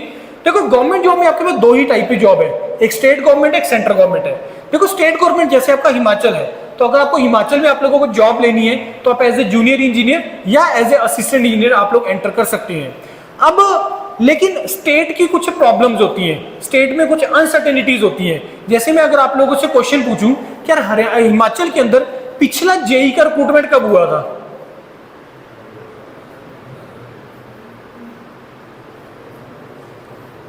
अगर जो फाइनल ईयर में है इस टाइम पे ना, वो उस टाइम पे 10th स्टैंडर्ड में था, तब हिमाचल के अंदर लास्ट रिक्रूटमेंट हुआ था। समझ गए? 6 साल पहले। और असिस्टेंट इंजीनियर का लास्ट रिक्रूटमेंट कब हुआ था? ये पिछले साल ही होके हटा है, हिमुडा ने किया था, हिमुडा ने। और कितनी वैकेंसीज थी इलेक्ट्रिकल की? 1। राइट। अब ये ट्रबल हर स्टेट के साथ है। अब वो मैं ट्रबल तुम्हें समझाऊंगा मैं कि क्या रीजन है हिमाचल में जॉब्स क्यों नहीं आ रही है, अगर आएगी तो किस तरीके से आएगी, और आप उस जॉब को कैसे ले सकते हैं, मैं ये सारा डिस्कस करूंगा तुम्हें। राइट। अब दूसरा आ जाता है, अगर हम बात करें सेंट्रल गवर्नमेंट में। अब सेंट्रल गवर्नमेंट में तो तुम्हारे पास जूनियर इंजीनियर की ऑप्शंस होती हैं, तो जैसे एसएससी जेई कंडक्ट करवाता है सेंट्रल गवर्नमेंट के डिपार्टमेंट्स, या आप लोगों का आरआरबी रेलवेज कंडक्ट करवाता है जूनियर इंजीनियर के एग्जाम। ऐसे और भी बहुत सारे, यूपीएससी एग्जाम कंडक्ट करवाता है। जो आपको पता है UPSC, union public service commission, UPSC किसके एग्जाम कंडक्ट करवाता है? नॉर्मली जो मिनिस्ट्रीज के अंडर आते हैं, मिनिस्ट्री ऑफ डिफेंस हो गया, मिनिस्ट्री ऑफ होम अफेयर्स हो गया, मिनिस्ट्री ऑफ स्किल डेवलपमेंट हो गया, मिनिस्ट्री ऑफ वाटर रिसोर्सेज हो गया, इनके लिए वो असिस्टेंट डायरेक्टर के लिए डायरेक्टली रिक्रूटमेंट करता है, जिसका वो रिटन एग्जाम होता है और उसके अंदर आप लोगों को इंटरव्यू होता है। राइट। अब दूसरा पब्लिक सेक्टर को बाद में डिस्कस करते हैं, पहले गवर्नमेंट को समझते हैं गवर्नमेंट सिस्टम है क्या। देखो गवर्नमेंट में जैसे तुम्हें मैंने बताया, स्टेट गवर्नमेंट है, सेंट्रल गवर्नमेंट है। अब स्टेट गवर्नमेंट के कुछ ट्रबल्स हैं। स्टेट गवर्नमेंट में होती है अनसर्टेनिटीज, क्योंकि आपको पहले मेरे को ये बताओ, ये जो गवर्नमेंट जॉब्स होती है उसमें कौन से डिपार्टमेंट्स होते हैं जहां पे गवर्नमेंट जॉब लगती है? मेरे को कुछ डिपार्टमेंट के नाम बताओ। इलेक्ट्रिसिटी के लिए, आपके लिए भाई इलेक्ट्रिकल ब्रांच के लिए कौन सा डिपार्टमेंट है मेन? Electricity department. बोलो तो सही यार, बोलना आपको पड़ेगा। देखो अगर बोलोगे नहीं तो मेरे को मतलब एक इंटरेक्शन नहीं हो पाएगा, इंटरेक्टिव नहीं हो पाएगा सेशन। सबसे बड़ा जो मास रिक्रूटर इलेक्ट्रिकल ब्रांच के लिए वो इलेक्ट्रिसिटी डिपार्टमेंट है। राइट। और कौन से डिपार्टमेंट होते हैं? वाटर सप्लाई का, जो वाटर आप लोग घरों में पानी सप्लाई करते हैं, है ना। उसके बाद जो नहरों वगैरह को देखता है, इरिगेशन डिपार्टमेंट होता है। जल शक्ति विभाग आप लोगों का, हिमुडा जो डेवलपमेंट को देखता है हिमाचल के अंदर, वो हिमुडा डिपार्टमेंट हो गया। अच्छा, उसके बाद पब्लिक हेल्थ वगैरह डिपार्टमेंट्स वगैरह हो गए। ऐसे बहुत सारे डिपार्टमेंट है सारे के सारे। अच्छा, आप लोगों का PWD department, public work department, क्या करता है पीडब्ल्यूडी डिपार्टमेंट? सड़कें बनाता है, ब्रिजेस वगैरह बनाते हैं, ये डिपार्टमेंट्स हैं। अब मेरे को ये बताओ कि ये जो डिपार्टमेंट्स के हमने नाम लिए हैं, क्या ये पैसा कमाते हैं? ये पैसा अर्न करते हैं गवर्नमेंट के लिए?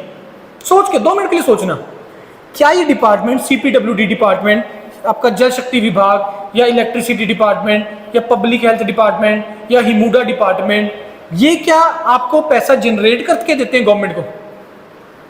हाँ? नहीं। क्यों? क्योंकि गवर्नमेंट है। गवर्नमेंट का काम क्या होता है ओवरऑल? आप लोग बहुत सारे पॉलिटिशियन को सुनते होंगे कि हमारा काम तो ये है जी, क्या बोलते हैं वो, क्या बोलते हैं पॉलिटिशियंस? हाँ बोलो बोलो, हमारा काम तो जनता की सेवा करना है। समझ में ये आते हैं ना, बोलते हैं ना वो लोग। अब ये जितने डिपार्टमेंट है तो इट मीन्स कि अगर गवर्नमेंट पॉलिटिशियन गवर्नमेंट चला रहे हैं तो इट मीन्स कि वो जनता की सेवा कर रहे हैं। अब वो किस तरीके से, ये जितने भी डिपार्टमेंट है ये भी आप लोगों की सर्विसेज के लिए है, आप लोगों की सेवा के लिए है। अब ये पैसा कमाने वाले डिपार्टमेंट ही होते हैं। अब आपकी एक्सपेक्टेशन क्या होती है गवर्नमेंट से? क्या एक्सपेक्टेशन है एज ए एक आम बंदे के हिसाब से क्या एक्सपेक्टेशन होती है? सर सड़कें अच्छी मिल जाए, है ना, पानी साफ सुथरा मिल जाए, हवा मेरे को साफ सुथरी मिल जाए, यही होती है ना। खाने को जो मेरे को मिल रहा है वो साफ सुथरा मिल जाए, एक क्वालिटी लाइफ हम लोग चाहते हैं, यही इतनी सी एक्सपेक्टेशन होती है। स्ट्रीट लाइट्स वगैरह लग जाए, यही एक्सपेक्टेशन होती है ना गवर्नमेंट से आपको? हाँ ना तो बोलो यार, यही एक्सपेक्टेशन होती है ना। अब अगर सपोज आप लोगों को कोई मुद्दा है, आपके मोहल्ले का या आपके गांव का या आपका सिटी का कोई मुद्दा है, वो किस तरह के मुद्दे होते हैं? वो इसी चीजों से रिलेटेड तो होते हैं कि सर वहाँ पे तो सड़कें टूटी पड़ी हैं, वहाँ पे तो सर सीवरेज का पानी ऐसे हो रहा है, वहाँ पे तो सर पानी बहता चला जा रहा है, सर वहाँ पे वो पहाड़ी अब ये ऐसा हो गया। तो नॉर्मली आप लोगों की ये एक्सपेक्टेशन होती है गवर्नमेंट की कि ये हमें नॉर्मल सहूलतें मिले। अब ट्रबल ये है किसी भी स्टेट गवर्नमेंट के साथ, अब ये जितने भी डिपार्टमेंट है ये सर्विस किसके लिए, किसकी सर्विस के लिए? आम जनता की, मतलब लोगों की सर्विस के लिए है। तो अब कितने लोग हैं उस स्टेट में, कितने नंबर ऑफ पर्संस हैं, पॉपुलेशन है, इसका डायरेक्ट रिलेशन उसी के साथ है कितनी जॉब जनरेट होगा। ध्यान से समझना, रिपीट कर रहा हूं मैं। कितनी किसी स्टेट के अंदर जॉब्स जनरेट होगा, ये उसका डायरेक्ट रिलेशन उसकी पॉपुलेशन के साथ है। हिमाचल की पॉपुलेशन कितनी है? हिमाचल में रहते हो कहीं और रहते हो? कितनी है?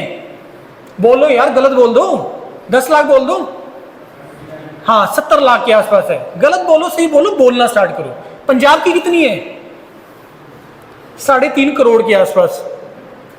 यूपी की कितनी है? 25 करोड़ के आसपास।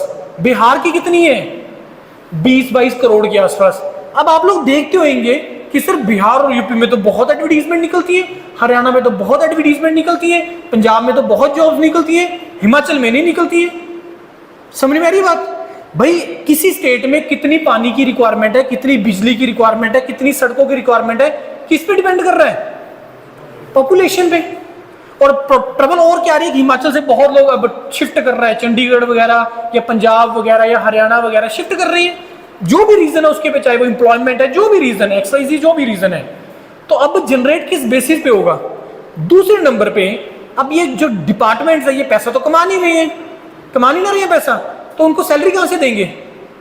अब सैलरी के लिए जो मुद्दा है गवर्नमेंट का एक ही है, मेन सैलरी का सोर्स क्या? अपना किसी भी स्टेट गवर्नमेंट का इनकम का सोर्स क्या होता है? टैक्सेस। अब सोच के देखो, हिमाचल में इंडस्ट्रीज तो है नहीं, कितनी इंडस्ट्रीज है? बस बद्दी है, और कहाँ इंडस्ट्रीज है? हल्की फुल्की थोड़ी बहुत ही होगी, जैसे सुंदरनगर या सीमेंट हो गया, ये कोई बड़ी इंडस्ट्री नहीं है। If you compare this with any other state, जैसे यूपी ले लो, कितना इंडस्ट्रीज है, गुजरात ले लो, कितना इंडस्ट्रीज है, हरियाणा ले लो, हरियाणा एनसीआर रीजन के साथ लगते वाले जो एरियाज है कितने ज्यादा डेवलप हो गए, गुड़गांव वगैरह, सोनीपत वगैरह कितना डेवलप हो गया है। तो जब तक भाई इंडस्ट्रीज नहीं आएगी, लोगों को रोजगार नहीं मिलेगा, पैसा फ्लो नहीं होगा, टैक्स कहां से आएगा? समझ में आ रही है? ये प्रॉब्लम पंजाब के साथ भी है। पंजाब में कहां इंडस्ट्रीज है ही नहीं, लेकिन पंजाब में कंपैरेटिवली एग्रीकल्चर का सोर्सेज बहुत ज्यादा है, इतना हिमाचल में नहीं है। ठीक है, अपर हिमाचल वगैरह में है। अच्छा, उसके बाद एग्रीकल्चर पे कोई टैक्स होता है? उस पर कोई टैक्स ही नहीं है। भाई पंजाब रिच स्टेट है एग्रीकल्चर के लिए, उस पर कोई टैक्स ही नहीं देना पड़ रहा उनको। ठीक है, वो पैसा जहां पे आगे खर्चेंगे वहां पे उसको जीएसटी वगैरह देना है, लेकिन डायरेक्ट इनकम के ऊपर तो कोई टैक्स नहीं लग रहा ना। यहाँ पे जितना भी सेब वगैरह हो रहा है या जितना भी फ्रूट्स वगैरह हो रहा है, वो टैक्स हो रहा है डायरेक्ट, उसके ऊपर नहीं हो रहा है। ट्रांसपोर्ट हो रहा है, उसके ऊपर टैक्सीज हैं, जीएसटी है, ठीक है, वो एक उसके बाद की चेंज चल गई है आगे, वो टैक्सीज हैं। तो अब हिमाचल में सबसे बड़ा स्टेप पे यही दो ट्रबल है, पॉपुलेशन, दूसरा टैक्स नहीं है, सोर्स नहीं है, इनकम का सोर्स नहीं है, एम्प्लॉयमेंट का सोर्स नहीं है। यही पंजाब को भी हालत खराब होने वाली है। अब पंजाब में आप लोगों ने सुना होगा लैंड पुलिंग बिल को लेके बहुत ज्यादा चल रहा था, अगर आप लोग थोड़ा सा करंट के साथ हो रहे हो कि लैंड पुलिंग। अब लैंड पुलिंग में ट्रबल ये सबसे बड़ा पड़ रहा है कि जो इसकी एग्रीकल्चर की लैंड है, अगर उसी को आप कन्वर्ट कर दोगे तो इनकम कहां से जाएगी? एक बार तो पैसा आ जाएगा, लेकिन पैसा कितनी देर तक रहेगा? अब उस पैसे का एक किसान, उस पैसे का जो इतना पढ़ा लिखा नहीं है, उस पैसे का क्या करेगा? समझ में आ रही है? तो ये चीजों को हमें समझना बहुत ज्यादा जरूरी है। अब पैसा नहीं है, हिमाचल गवर्नमेंट का पैसा नहीं है। अब ऐसा नहीं है कि आप बोलोगे सर 6 साल से इट मींस के पीछे से कोई जेई रखा ही नहीं है, एई रखा ही नहीं है। बिल्कुल रखिए, लेकिन वो कॉन्ट्रैक्ट बेस पे रखिए, कॉन्ट्रैक्ट बेस पे रखिए, 10-12 हज़ार सैलरी, 8-10 हज़ार सैलरी, क्योंकि उस केस में पूरा स्केल नहीं देना पड़ता है। बात आ रही कि नहीं आ रही सन में? ये तो ये इशू है, किसी भी स्टेट के अलग इश्यूज हैं, हिमाचल के अपने इश्यूज हैं, पंजाब के अलग इश्यूज हैं। अब पंजाब में इलेक्शंस हैं, अब इलेक्शन से पहले हर किसी को होता है कि भाई जॉब्स निकालेंगे, लेकिन पैसा भी नहीं है और ना उस हिसाब से वहां पे एम्प्लॉयमेंट, कहां से आएगा टैक्सेस? किस हिसाब से वो एम्प्लॉयमेंट निकाल देंगे? तो इस कारण से ये एक्सपेक्टेशन थोड़ा सा अपनी कम कर दो, जब आएगी तब अप्लाई कर देना, कोई नहीं मना करेगा। अब मान लो 6 साल हो गए, 6 साल से लेके अभी तक बहुत कितने बच्चे बीटेक कंप्लीट किए होंगे सिविल में, डिप्लोमा किए होंगे सिविल में, या डिप्लोमा किए होंगे इलेक्ट्रिकल में, या बीटेक किए होंगे इलेक्ट्रिकल में। वो होप रख के बैठे कि हम जब आएगी हम उसको भरेंगे, लेकिन जब भरेंगे, अब सोचो पिछले 6 साल या उसके पिछले 6 साल में कितना बच्चा इकट्ठा हो गया होगा हिमाचल का जो उस जॉब को टारगेट करेगा, जेईई और एई को। बात आ रही कि नहीं आ रही समझ में? ये मैं आपको डरा नहीं रहा हूं, मैं आपको रियलिटीज दिखा रहा हूं, सो दैट आप लोग उस चीज के लिए प्रिपेयर्ड रहो। क्योंकि अगर आप उस चीज के लिए प्रिपेयर नहीं होगे, आप प्लान नहीं करोगे चीजों को ढंग से, तो हमें चीजों का रियलिटीज का पता होना जरूरी है, सो दैट कि हम अकॉर्डिंगली अपने आप को प्रिपेयर कर सके। बात आ रही समझ की नहीं आ रही है? हाँ है ना? तो ये इशू है। अब कब आएगी सर हिमाचल में? जब आएगी तब आएगी। सर कितनी आएगी? ज्यादा मत एक्सपेक्ट करके चलना यार, ज्यादा मत एक्सपेक्ट करके चलना। 5 आए, 10 आए, 15 आए, 20 आए, 100 आए, 200 आए। अब अगर आप एज ए इंडिविजुअल लेके चल रहे हो, सर बस 10 ही आएंगी, सर बस 100 ही आएंगी, अब अगर मैं आपसे क्वेश्चन पूछूं, हाँ 100 है, आपको कितनी चाहिए? सर मेरे को तो 1 चाहिए। तो आपको अपने आप को इतना प्रिपेयर कर रखना है अपने आप को, सो दैट कि वो जब अगर 1 सीट आए तो आपकी हो एज ए इंडिविजुअल। समझ में आ रही है बात? नहीं आ रही है? अब हिमुडा में अगर 1 वैकेंसी आई, वो 1 भी तो किसी को मिली होगी ना। समझ में आ रही है बात? तो हमें अपने आप को इतना प्रिपेयर रखना है कि 1 आए, 5 आए, 10 आए, मेरे को 1 मिलनी चाहिए बस। हमें अपने आप को इतना तैयार रखना है। आज मैं तुम्हें वो रास्ता दिखाऊंगा कि वो तुम्हें अपने आप को तैयार कैसे रखना है। क्रिकेट सारे देखते हैं मेजोरिटी? हाँ, देखते हो नहीं देखते हो? नहीं देखते, पता तो है क्रिकेट कोई गेम होती है। अगर 50 ओवर की बात करें, ओडीआई की बात करें, तो उसका सबसे बड़ा टूर्नामेंट कौन सा होता है? और बोल दो यार, मुंह में बोल देते हो यार, बोल दो चीजें। वर्ल्ड कप होता है? हाँ, कितने साल के बाद आता है? 4 साल के बाद आता है। तो क्या टीम उससे 6 महीने पहले तैयारी स्टार्ट करती है? हाँ है ना? 4 साल तैयारी करती रहती है ना, कि जिस दिन वर्ल्ड कप आएगा, जो से ईयर में आएगा, हम रेडी होने चाहिए उस टाइम के लिए। यही सेम चीज है। अब वो रेडी कैसे रहते हैं? अपनी फिटनेस कैसे मेंटेन करके रखते हैं? अपनी फॉर्म कैसे मेंटेन करके रखते हैं? कोई भी कंट्री की बेस्ट 16 जाए वहां पे, वो किस तरीके से डिसाइड करते हैं? कैसे डिसाइड करते हैं? वो कॉन्टिन्यूसली खेलते रहते हैं, कॉन्टिन्यूसली अपना फिटनेस मेंटेन करते हैं, कॉन्टिन्यूसली वो ट्राई करते हैं अपनी फॉर्म मेंटेन करके रखना। सो यहीं पे आप लोगों को सोल्यूशन है कि जिस दिन हिमाचल का आएगा, मेरा हो जाना चाहिए, मेरे को उसके लिए अपने आप को कैसे तैयार करना है, मेरे को और सारे एग्जाम देने पड़ेंगे जो सिमिलर टाइप ऑफ एग्जाम है। समझ में आ रही है बात? जो सिमिलर टाइप ऑफ एग्जाम है, जो तुम्हारी हिमाचल की एई और जेई की रिक्वायरमेंट को पूरा करता है। सिमिलर टाइप ऑफ एग्जाम हमें कंटिन्यूअसली पूरे साल में देने पड़ेंगे। ऐसे बहुत सारे एग्जाम मैं तुम्हें आज बताऊंगा। समझ में आ गई बात की नहीं है? राइट। तो अब उसमें आपका स्टेट आ गया, सेंट्रल गवर्नमेंट में एसएससी कंडक्ट करवाते हैं, आगे डिस्कस करेंगे। अच्छा, पब्लिक सेक्टर और गवर्नमेंट जॉब में क्या डिफरेंस होता है कोई आइडिया? पब्लिक सेक्टर और गवर्नमेंट में क्या डिफरेंस होता है? हाँ जी, देखो government job purely government, 100% government, चाहे स्टेट गवर्नमेंट चाहे सेंट्रल गवर्नमेंट। पब्लिक सेक्टर में क्या होती है? शेयरिंग होती है, जिसमें 51% जो शेयर पर होते हैं। एक पहले सुबह होगा पेपर 1, फिर शाम को होगा पेपर 2। अब पेपर 1 में 4 कंपोनेंट है, Hindi, English, Himachal GK, national international GK and current affair. ये टोटल 50 क्वेश्चन आप लोगों को आएंगे, 50 क्वेश्चन आप लोगों के आएंगे, राइट। और जो पेपर 2 है, अगर वो जेई का पेपर है तो पेपर क्या होगा? बोलो, ऑब्जेक्टिव। अगर वो एई का पेपर है तो पेपर क्या होगा? सब्जेक्टिव, जिसमें तुम्हें पेपर लिखना है, जैसे तुम अपने कॉलेज के पेपर लिखते हो। ये हिमाचल का पैटर्न है। ये भी जो हिमुडा का पेपर हुआ था, ये इस नए पैटर्न पे हुआ था। नए पैटर्न पे जेई का कोई अभी तक पेपर नहीं हुआ है, सिर्फ एई का इलेक्ट्रिकल के लिए एक ही पेपर हुआ है, सिविल वालों के 2 पेपर हो चुके हैं, राइट।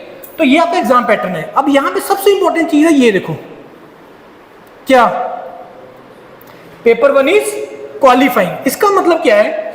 ये पेपर सुबह होगा, ये पेपर शाम को होगा, लेकिन ये पेपर जो 2 है, ये सभी का चेक नहीं होगा, ये सिर्फ उन्हीं का चेक होगा जो पेपर 1 को क्वालिफाई करेगा। अब बोलो सर क्वालिफाइंग क्राइटेरिया क्या है? क्वालिफाइंग क्राइटेरिया है 15 times the number of vacancies. मान लो जनरल की 5 सीटें हैं, तो 15 5 75। समझ में आएगी बात? अब पेपर लिखे 1000 बच्चों ने, मैं जनरल की एग्जांपल लेके चल रहा हूं। जनरल की 5 सीटें हैं, लेकिन पेपर दिए जनरल के 1000 बच्चों ने, लेकिन पेपर चेक होगा 75 बच्चों का, जो उस 1000 में से पहले टॉप के मेरिट के 75 स्टूडेंट्स आएंगे, उसी का क्या होगा? पेपर 2 चेक होगा। बात आगे समझ में आई? समझ में नहीं आई है? समझ गए? तो ये इसका एग्जाम पैटर्न है आपके हिमाचल के जो स्टेट के जेई और एई एग्जाम्स होते हैं। उसके बाद सेंट्रल गवर्नमेंट में जैसे आप अपनी स्टेट में आएगा कोई जेई का, इलेक्ट्रिसिटी डिपार्टमेंट आया उसका अलग पेपर हुआ, हिमुडा का आया अलग पेपर हुआ, जल शक्ति आया अलग पेपर हुआ। लेकिन सेंट्रल गवर्नमेंट में ऐसा नहीं है। सेंट्रल गवर्नमेंट में क्या है? एक ही कॉमन पेपर होता है, और वो पेपर कौन करवाता है? एसएससी करवाता है, स्टाफ सिलेक्शन कमीशन। 7-8 अलग अलग डिपार्टमेंट्स हैं। सुनो ध्यान से, मैं कुछ उन डिपार्टमेंट्स के नाम ले रहा हूं। Central water commission, public health department, military engineering services, border road organisations, central public work department, central skill development. ये कुछ एक नाम लिए हैं मैंने। सेंट्रल पावर आपका इलेक्ट्रिकल के लिए, सेंट्रल पावर। अब इसके अंदर, इन डिपार्टमेंट्स के अंदर, ये मिनिस्ट्री के डिपार्टमेंट है सारे के सारे। इसके अंदर जो जूनियर इंजीनियर का जो रिक्रूटमेंट है वो कौन करवाता है? एसएससी करवाता है। अभी 2025 वाला हुआ होगा, मतलब अभी मेरे को नहीं पता आप लोगों में से किसी में डिप्लोमा है, किस किसी बात डिप्लोमा है, हाथ खड़े करना है। भरा है एसएससी जी, भरा है, ये भी नहीं पता लगा होगा कि कब आया कब चला गया, है ना। एसएससी जेई में और इस बार 1710 सीट्स थी टोटल, 1710। इतनी वैकेंसी आई नहीं कभी एसएससी में अभी तक। और नो डाउट ये तीनों ब्रांचेस के लिए है, मैकेनिकल, सिविल और इलेक्ट्रिकल। नो डाउट इसमें इलेक्ट्रिकल की सबसे कम होती है, लेकिन होती है, और तो कोई और ऑप्शन ही नहीं है, आप करेंगे क्या फिर और, राइट। तो एसएससी जो है वो एग्जाम कंडक्ट करवाता है, वो कॉमन एग्जाम करवाता है 7-8 अलग अलग डिपार्टमेंट के लिए। तीन स्टेजेस में इसका पेपर होता है। पहला होता है आपका प्रीलिम्स। प्रीलिम में 200 क्वेश्चन आएंगे और 120 मिनट का टाइम तुम्हें देगा, और इस 200 क्वेश्चन में 50 क्वेश्चन आपके जनरल स्टडीज के हैं, 50 रीजनिंग के हैं, और 100 क्वेश्चन आपके ब्रांच के हिसाब से रहेंगे, मैकेनिकल का, सिविल का, इलेक्ट्रिकल का, ब्रांच के हिसाब से। ये पेपर आपका नॉन टेक्निकल पेपर है, राइट। उसके बाद जिसका पेपर 1 क्वालिफाई होगा, प्रीलिम्स जिसका क्वालिफाई होगा, उसके बाद लिखोगे आप लोग मेंस का एग्जामिनेशन। मेंस में क्या है, 100 क्वेश्चन है, 120 मिनट का टाइम है, 100 क्वेश्चंस 120 मिनट्स का टाइम। और ये भी जो पेपर है तुम्हारा मल्टीपल चॉइस क्वेश्चन पेपर है, एमसीक्यू बेस्ड पेपर है। ये भी जो तुम्हारा पेपर है मल्टीपल चॉइस क्वेश्चन पेपर है। प्रीलिम लिखोगे, मेंस में अगेन वही 15 to 20 टाइम्स जाएंगे to the number of vacancies, और लास्ट में तुम्हारा होगा डॉक्यूमेंट वेरिफिकेशन। समझ में आ गया एसएससी जेईई का एग्जाम पैटर्न। और ये हर साल नॉर्मली जो इसके एग्जाम आता है वो आता है ना, अपना फॉर्म आता है, वो जुलाई अगस्त के आसपास होता है। मतलब जब भी आप पास आउट होंगे उसके बाद जब एसएससी जेईई का फॉर्म आएगा तुम लोग एलिजिबल होगे उसके लिए। उसके बाद आरआरबी रेलवे का आपका CBT 1, CBT 2 डॉक्यूमेंट वेरिफिकेशन, ये भी 3 स्टेजेस में होता है। आरआरबी क्या है, what is RRB? Railway recruitment board. Railways ने अभी अनाउंस किया है कि हम लोग हर साल रिक्रूटमेंट किया करेंगे। ये बड़ी जबरदस्त की है रेलवे ने। रेलवे ने अनाउंस किया पिछले साल इलेक्शन से पहले कि हम लोग हर साल रिक्रूटमेंट किया करेंगे, राइट। तो रेलवे हर साल रिक्रूटमेंट निकालेगा। 24 में इसकी अराउंड 7200 के आसपास वैकेंसीज आई थी, 7200 के आसपास पूरे इंडिया के अंदर। आरआरबी में सबसे ज्यादा बेनिफिट ये है, जैसे मैंने जो देखा, हिमाचल का स्टूडेंट हिमाचल में रहना चाहता है, लेकिन मैं चाहता हूँ निकलो यहाँ से बाहर निकलोगे तभी तुम लोग एक्सप्लोर कर पाओगे, तभी तुम्हें चीजों का पता लग पाएगा। एसएससी जेईई में पूरे इंडिया में कहीं पे भी तुम्हारा जॉब लग सकता है, लेकिन रेलवे में ऐसा नहीं है। रेलवे जो में तुम्हारा जो रिक्रूटमेंट है, जो इसमें वैकेंसीज आती है वो जोन वाइज आती है। जैसे RRB Chandigarh zone, RRB Jammu Srinagar zone, RRB Gorakhpur zone, RRB other zone, तो ऐसे जोन में डिवाइड किया हुआ है। मेरे को याद नहीं कितने जोन है, अराउंड 30 के आसपास है, तो इसको 30 जोन में। तो अराउंड आरआरबी जो आप लोगों ने अगर तो चंडीगढ़ में जॉब करनी है तो आरआरबी चंडीगढ़ से भरोगे, लेकिन अगर आपने हिमाचल में करनी है, हिमाचल में 2 ही पॉइंट्स हैं रेलवे के अपना इसके ड्यूटी के, एक तो कांगड़ा स्टेशन है, एक शिमला वाला स्टेशन है। तो उसमें आपको आरआरबी जम्मू श्रीनगर से भरना पड़ेगा। पंजाब में, जम्मू कश्मीर में या हिमाचल में अगर तुम जॉब चाहते हो तो आरआरबी जम्मू श्रीनगर से भरना पड़ेगा। इसका मैंने वीडियो बनाया हुआ है, इसका क्लैरिटी कहीं पे भी लिखा नहीं है कि किस जोन में कहाँ पे तुम्हारा जो है वो जॉब मिलेगा, वो वहां पे मेंशन्ड है, राइट। तो ये तुम्हारा आरआरबी का। आरआरबी में CBT 1 100 क्वेश्चन होंगे, 1.5 घंटे का पेपर है, जिसमें जनरल अवेयरनेस तुम्हारा 15 क्वेश्चन है, रीजनिंग 25 है, क्वांट 30 है, जनरल साइंस तुम्हारा 30 है। ये मैं डिस्कस करूंगा इसमें क्या क्या चीजें होती है, वो भी मैं तुम्हें बताऊंगा। फिर CBT 2 आएगा। CBT 2 में GM is general awareness, PNC में physics and chemistry, computer awareness, environment related awareness, ये 50 क्वेश्चन आएंगे, और 100 क्वेश्चन आएंगे तुम्हारी ब्रांच के हिसाब से, राइट। तो जो लोग CBT 1 क्वालिफाई करेंगे, वही 15 to 20 टाइम्स वाला फैक्टर है, इनकी एडवर्टीजमेंट में लिखा होता है। उसके बाद जाएगा तुम्हारा CBT, उसके बाद होगा तुम्हारा डॉक्यूमेंट वेरिफिकेशन। देखो जो जेईई का वैकेंसी है वो है तुम्हारा ग्रुप C का या ग्रुप B का, तो उसमें कहीं पे भी ग्रुप C की वैकेंसी आएगी। किसी स्टेट ने उसको ग्रुप C में डाला है, किसी ने B में डाला हुआ है, राइट। जैसे पंजाब है, उसने जेईई को B में डाला है, हरियाणा है, उसने C में डाला है। तो जब भी कोई जेईई का डिप्लोमा लेवल का रिक्रूटमेंट होगा ना, उसमें इंटरव्यू नहीं होता। अदर देन ये जो पब्लिक सेक्टर जब PSU रिक्रूटमेंट करते हैं उसमें इंटरव्यू होता है, राइट। अब ये जो पब्लिक सेक्टर है, इस पब्लिक सेक्टर का जो मैंने कुछ आपने पब्लिक सेक्टर के नाम बताए, उसमें क्या रहता है, एग्जाम पैटर्न क्या रहता है? एग्जाम पैटर्न वही होता है इन सारे का। आप आरआरबी जेईई लगा लो, आप हिमाचल लगा लो, आप पंजाब लगा लो, आप एसएससी जेईई लगा लो, इनका सभी का जो एग्जाम का सिलेबस है ना वो ये है। ध्यान से समझना मैं इसका क्या मतलब है, क्योंकि इसके बाद सारा लिंक हो जाएगा। देखो टेक्निकल, अब आप अपनी टेक्निकल जॉब में जा रहे हो, ऑब्वियसली तुम्हारा वो टेक्निकल नॉलेज चेक करेगा, राइट। तो टेक्निकल पार्ट तो तुमने पढ़ना ही है, जो तुम्हारे इंजीनियरिंग के सब्जेक्ट्स हैं, जो टेक्निकल के इंजीनियरिंग के सब्जेक्ट्स हैं वो तो तुमने करने हैं, जो इलेक्ट्रिकल ब्रांच से रिलेटेड है, नेटवर्क हो गया, एनालॉग हो गया, पावर सिस्टम हो गया, मशीन्स हो गया, मेजरमेंट हो गया, ये तुम्हें करने हैं सारे, यही आते हैं इसके सिलेबस के अंदर। अब नॉन टेक्निकल में ये क्या चीजें हैं, what is general studies. General studies क्या है, general studies history, geography, polity, current affair, economy, जो तुम लोग 10th तक पढ़ के आए हो चीजें, 10th लेवल की आती है इसके अंदर। फिजिक्स, केमिस्ट्री, जो तुम लोग 10th तक पढ़ के आए हो, वो इतना आसान क्वेश्चन पूछ लेते हैं जनरल साइंस के अंदर, इसको जनरल साइंस बोलते हैं, कि हीट की यूनिट क्या होती है, एसआई यूनिट। इतना आसान क्वेश्चन आ जाते हैं अंदर, समझ में आ रहा है कि नहीं। पावर की क्या यूनिट होती है, एसआई यूनिट क्या है, पावर का आपका जो वो एमएलटी वाला जो फॉर्मूला होता है, वो फॉर्मूला क्या होता है इसका, राइट। इस टाइप के बड़े सिंपल से क्वेश्चन पूछ लेते हैं वो लोग, ये जनरल साइंस। मतलब 10th तक जो चीजें तुम पढ़ के आए हो ना, वो चीजें आती है तुम्हारा ये जनरल स्टडीज के अंदर, other than the current affair part. Current affair तो ऑब्वियसली वही है यार, जो तुम्हारा अभी आजकल चल रहा है, इलेक्शन कमीशन, ये अभी राहुल गांधी ने इन्होंने जो क्लेम किया है उसके ऊपर लेके, या कोई भी अभी इंडिया पाकिस्तान वाला हुआ, या कोई भी चीज, जो चीजें करंट में चल रही है, वो सारा तुम्हारा करंट का पार्ट आ जाएगा उसमें। दूसरा पार्ट आ गया तुम्हारा क्वांटिटेटिव एप्टीट्यूड। क्वांटिटेटिव एप्टीट्यूड क्या है, ये 10th तक का मैथमेटिक्स है, आप लोग पढ़ के आए हो, LCM, HCF, profit loss, number system पढ़ के आए हो कि नहीं पढ़ के आए हो। उसके बाद रीजनिंग, रीजनिंग क्या है, आप लोग सीरीज, आप सिटिंग अरेंजमेंट, ब्लड रिलेशंस, ये पढ़ के आए हो कि नहीं पढ़ के आए हो। वो पिक्चर्स वाली जो प्रॉब्लम्स होती हैं कि इसको इतना घुमा दिया, इसका घुमा दिया, अपना पेपर कटिंग रिलेटेड प्रॉब्लम्स, ये पढ़ के आए हो कि नहीं पढ़ के आए हो 10th तक, हाँ है ना। ये रीजनिंग है, ये रीजनिंग वाला पार्ट है। फिर English, filling the blank, sentence correction, antonym, synonym, ये सारा पढ़ के आए हो नहीं पढ़ के आए हो आप 10th तक, यस पढ़ के आए हो। उसके बाद आपका कंप्यूटर प्रोफिशिएंसी, जो आप कंप्यूटर की बेसिक चीजें पढ़ते हो, माइक्रोसॉफ्ट वर्ड के बारे में, कंप्यूटर की output devices, input devices, networking system के बारे में, www इसका क्या फुल फॉर्म होती है, बड़े सिंपल से क्वेश्चन पूछता है ये कंप्यूटर प्रोफिशिएंसी है, क्योंकि आज में सारा टाइम कंप्यूटर से रिलेटेड है, तो वो चाहता है कि आपको कंप्यूटर का नॉलेज हो।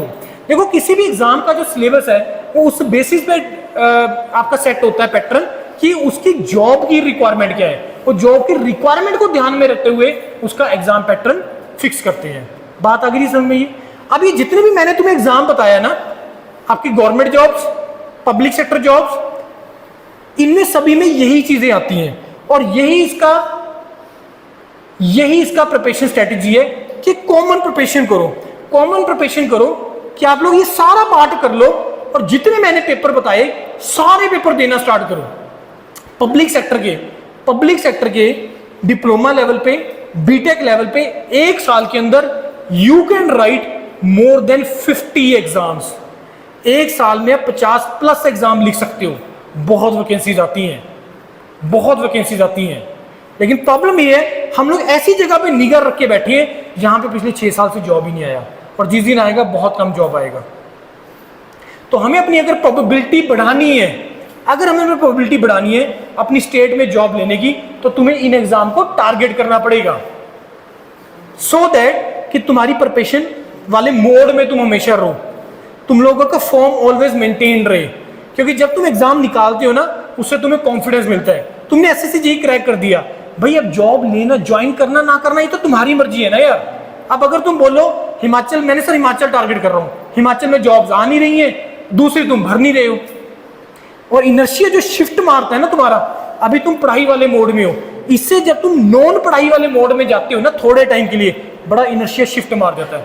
आपने देखे, पढ़ी है ना चीजें, इनर्शिया ऑफ चेंज पढ़ा है ना आप लोगों ने, from rest to motion, motion to curve, पढ़ी है ना चीजें, ये चीजें, कि जब एक इनर्शिया से दूसरे फॉर्म ऑफ इनर्शिया में जाना है तो हमें फोर्स की रिक्वायरमेंट होती है, एक्सटर्नल फोर्स। लेकिन यहाँ पे एक्सटर्नल फोर्स नहीं लगेगी, पेरेंट्स के थप्पड़ लगेंगे, वो एक्सटर्नल फोर्स होगी, लेकिन इसके लिए तुम्हें चाहिए इंटरनल फोर्स।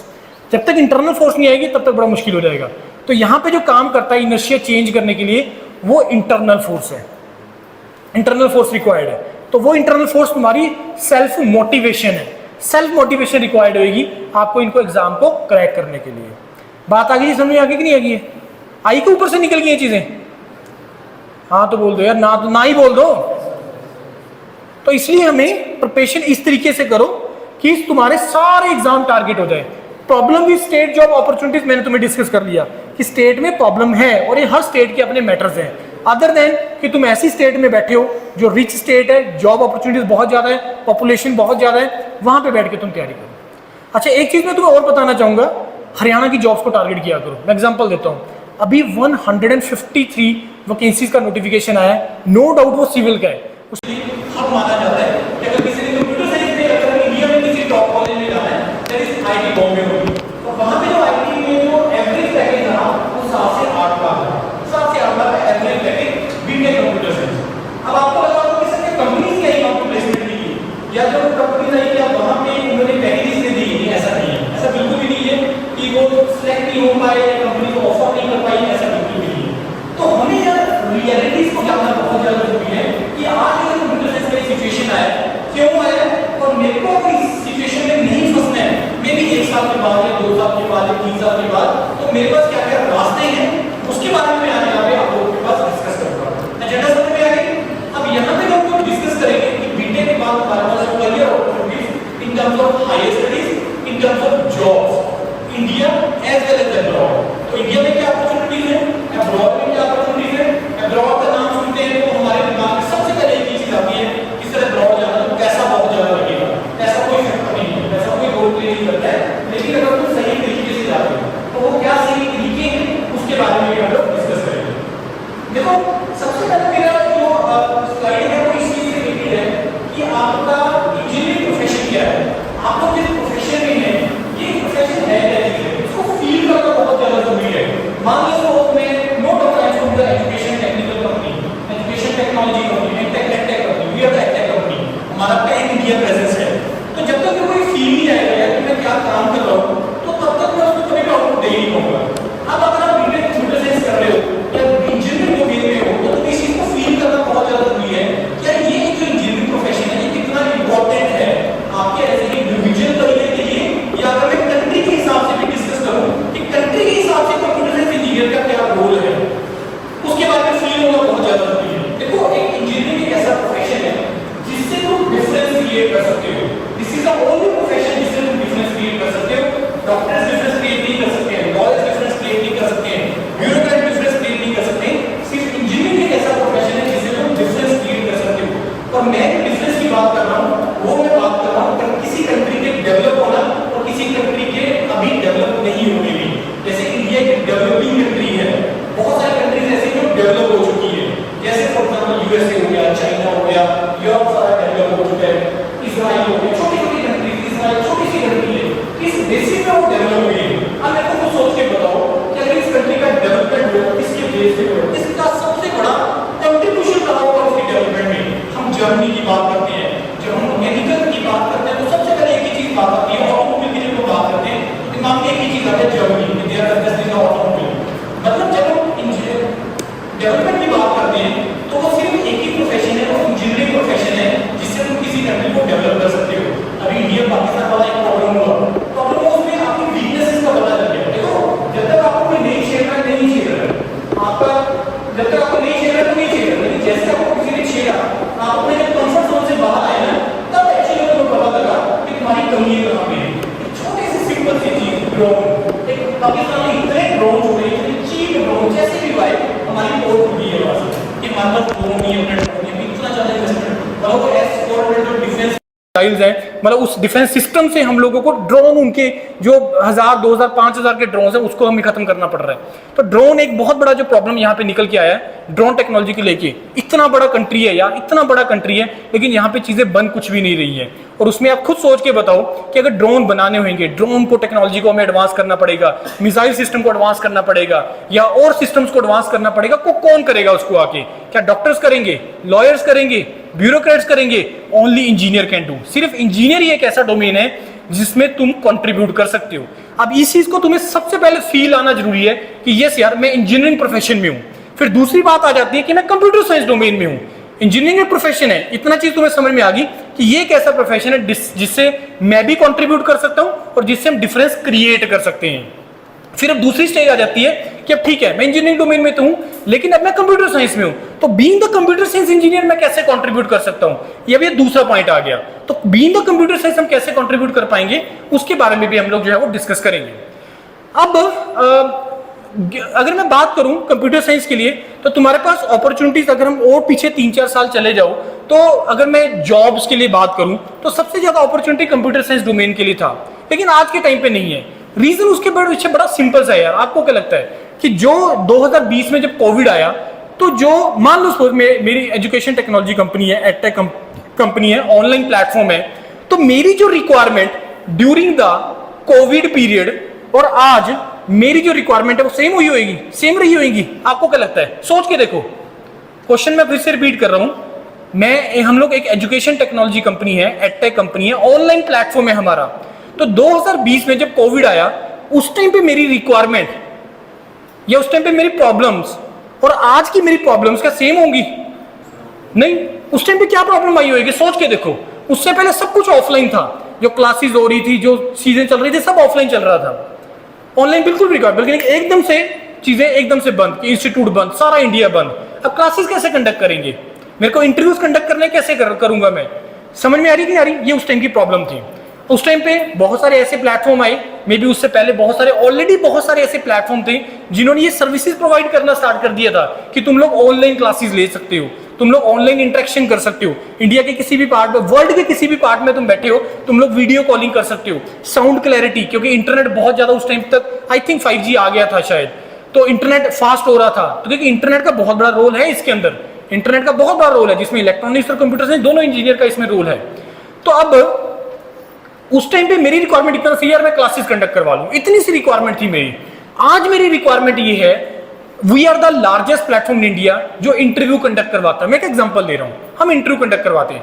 उस टाइम पे मेरी प्रॉब्लम थी कि यार किसी तरीके से मैं इंटरव्यू कंडक्ट कर लें, किसी का इंटरव्यू है, ऑनलाइन ले रहा है, ISRO रिक्रूटमेंट कर रहा है, इसरो ने बोला कि भाई मैं तेरा ऑनलाइन इंटरव्यू लूंगा। अब उसकी तैयारी कैसे करे? वो दिल्ली में बैठा है, हम लोग पंजाब में बैठे हैं, चंडीगढ़ में बैठे हैं। पहले तो बच्चा आ जाता था, हफ्ते के लिए आता था, यहाँ पे आके अपने मॉक सेशंस लगाता था, गाइडेंस लेता था, प्रिपेयर करके चला जाता था।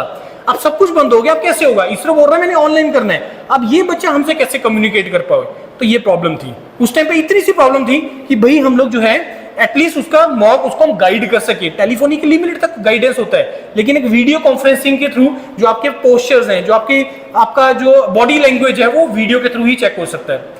आज का प्रॉब्लम ये है, आज उस टाइम पे बड़ा लिमिट था ये नंबर, आज प्रॉब्लम ये हो गया कि मल्टीपल स्टूडेंट्स आ गए हैं। अगर उस टाइम पे हम एक साल में 500 लोगों को मेंटरिंग करते थे, आज हम लोग 5000 लोगों को मेंटरिंग कर रहे हैं। तो आज हमें रिक्वायरमेंट है कि एट ए टाइम में 5000 लोगों को मेंटरिंग कर सकूं, इमीडिएटली उसका रिकॉर्डिंग उसको मिल जाए, साथ ही साथ जैसे मैंने उसका मॉक कंडक्ट किया उसको फीडबैक मिल जाए, उसका एनालिसिस हो जाए, पूरा डिटेल में एनालिसिस हो जाए। आज की रिक्वायरमेंट कुछ अलग तरीके की है, राइट? बात आ रही कि नहीं आ रही समझे? क्योंकि सबसे पहले प्रॉब्लम समझना बहुत ज्यादा जरूरी है, तभी तुम उसके सोल्यूशन की तरफ आ पाओगे। प्रॉब्लम स्टेटमेंट होना बहुत ज्यादा जरूरी है। तो उसके बाद हम जब हो क्या रहे, उसके बाद फिर AI आ गया। पिछले 2-3 साल 4 साल से AI ने बहुत ज्यादा रेवोल्यूशन ला दी है। पहले हम लोग डाटा कलेक्शन की बात करते थे, जब आधार कार्ड वगैरह बनने स्टार्ट हो, उस टाइम पे सिर्फ डाटा कलेक्ट हो रहा था कि सभी को एक ऐसे जगह पे जोड़ दिया जाए। अब उस डाटा का यूज करके AI टूल्स के इंटरेस्ट जानने, आप लोगों के इंटरेस्ट जानने बहुत ज्यादा जरूरी है। उसके हिसाब से तो आपको चीजें दिखाएगा। आप लोग गूगल पे कुछ सर्च कर रहे हो, मैंने शूज लेने, नाइकी के शूज लेने, स्पोर्ट शूज, आपने गूगल किया, साथ ही साथ आपने फेसबुक और इंस्टा खोला, आपको उससे रिलेटेड एड्स आनी स्टार्ट होगी। होता कि नहीं होता ऐसा? आप कुछ भी सर्च करते हो तो आ जाता है उसमें। इतना चीज तो आप जानते हो ना, ये चीजें जबकि बहुत ज्यादा पुरानी हो चुकी हैं। अब आज के टाइम पे क्या है कि तुम फेसबुक इंस्टा छोड़ो, वो आपको वैसे डायरेक्टली एड्स लगाना शुरू कर देगा, आपको ऑफर्स देना स्टार्ट कर देंगे। तो AI ने पहले, डाटा ने पहले इंटरेस्ट जाना और उसके बेसिस पे आपको सॉल्यूशंस देना स्टार्ट कर दिए। अब कंप्यूटर साइंस में ट्रबल ये हुआ है, कंप्यूटर साइंस में ट्रबल ये हुआ है कि AI के आने के बाद चीजें अब ऑटोमेट होना स्टार्ट हो गई है। अब मेरे को वेबसाइट डेवलपर की रिक्वायरमेंट नहीं है, वेबसाइट सारा AI सारा कोड बना के दे रहा है, लेकिन अब मेरे को रिक्वायरमेंट होगी कि वेबसाइट को बहुत ज्यादा डायनामिक करना है। डायनामिक इन द सेंस कि कोई भी मेरा कस्टमर अगर उस वेबसाइट के ऊपर आ रहा है, अपना वो मेरे को डाटा देके जाए, अपना इंटरेस्ट बता के जाए कि मैं वेबसाइट पे विजिट किया। योरपीडिया पे बहुत सारे प्लेटफॉर्म हैं, बहुत सारे मॉड्यूल्स हैं, लेकिन वो किस इंटरेस्ट का था और उसका क्या इंटरेस्ट था, और उसके बाद उसने अपना कॉन्टेक्ट नंबर मेरे को देके जाए। अब आज रिक्वायरमेंट ये होगी है, चैट बोट के नाम आपने सुने होंगे, AI बोट वगैरह आजकल आ गए हैं, वो अपना दे के जाए मेरे को डाटा, सो दैट कि हम उनको जो है वो सर्विसेज दे सके, हम उसको रीच कर सके। अब रीच करने के भी तरीके देखो, पहले के टाइम पे क्या था, रीच होता था मैन्युअली, कॉल करते थे। आजकल सॉफ्टवेयर आ गए हैं, ऑटोमेटिकली चैट बॉक्स ओपन हो जाएगा कि अच्छा you visited this page, what is your query. Automate करने पे आ गई ये चीजें, पहले ये सारी चीजें मैनुअल होती थी। इतनी चीज तो समझ में आ रही है। तो कहने का मतलब ये है कि रिक्वायरमेंट जो थी पहले के टाइम से और आज के टाइम पे चेंज हो गई है कंप्यूटर साइंस में। अब अगर आपको अपने अंदर चेंज लाना है तो आप लोगों को वो टेक्नोलॉजी एक्वायर करना पड़ेगा, टेक्नोलॉजी लर्न करना पड़ेगा जो टाइम के अकॉर्डिंगली इंडस्ट्रीज के रिक्वायरमेंट हो रही है, या जो इंडस्ट्री जो कंपनीज यहाँ पे आपके पास प्लेसमेंट के लिए आती हैं वो क्या स्किल सेट चाहती हैं, उस स्किल सेट को आप लोगों को नॉलेज को एक्वायर करना पड़ेगा। अब वो स्किल सेट किस तरीके से तुम लोग को एक्वायर कर सकते हो, वो स्किल सेट एक्वायर करने के तरीके मैं एज्यूम करके चल रहा हूं आप लोग बीटेक इन कंप्यूटर साइंस है सारे के सारे, लेकिन बहुत सारे कॉलेजेस में BTech in computer science with specialization in AI, with specialization in data science ये स्टार्ट हो गया है। तो वो डाटा साइंस पढ़ रहे हैं, एआई के कोर्सेज पढ़ रहे हैं, लेकिन मेरे को नहीं पता कि आपके पास डाटा साइंस और एआई के कोर्सेज इंट्रोड्यूस हुए कि नहीं हुए।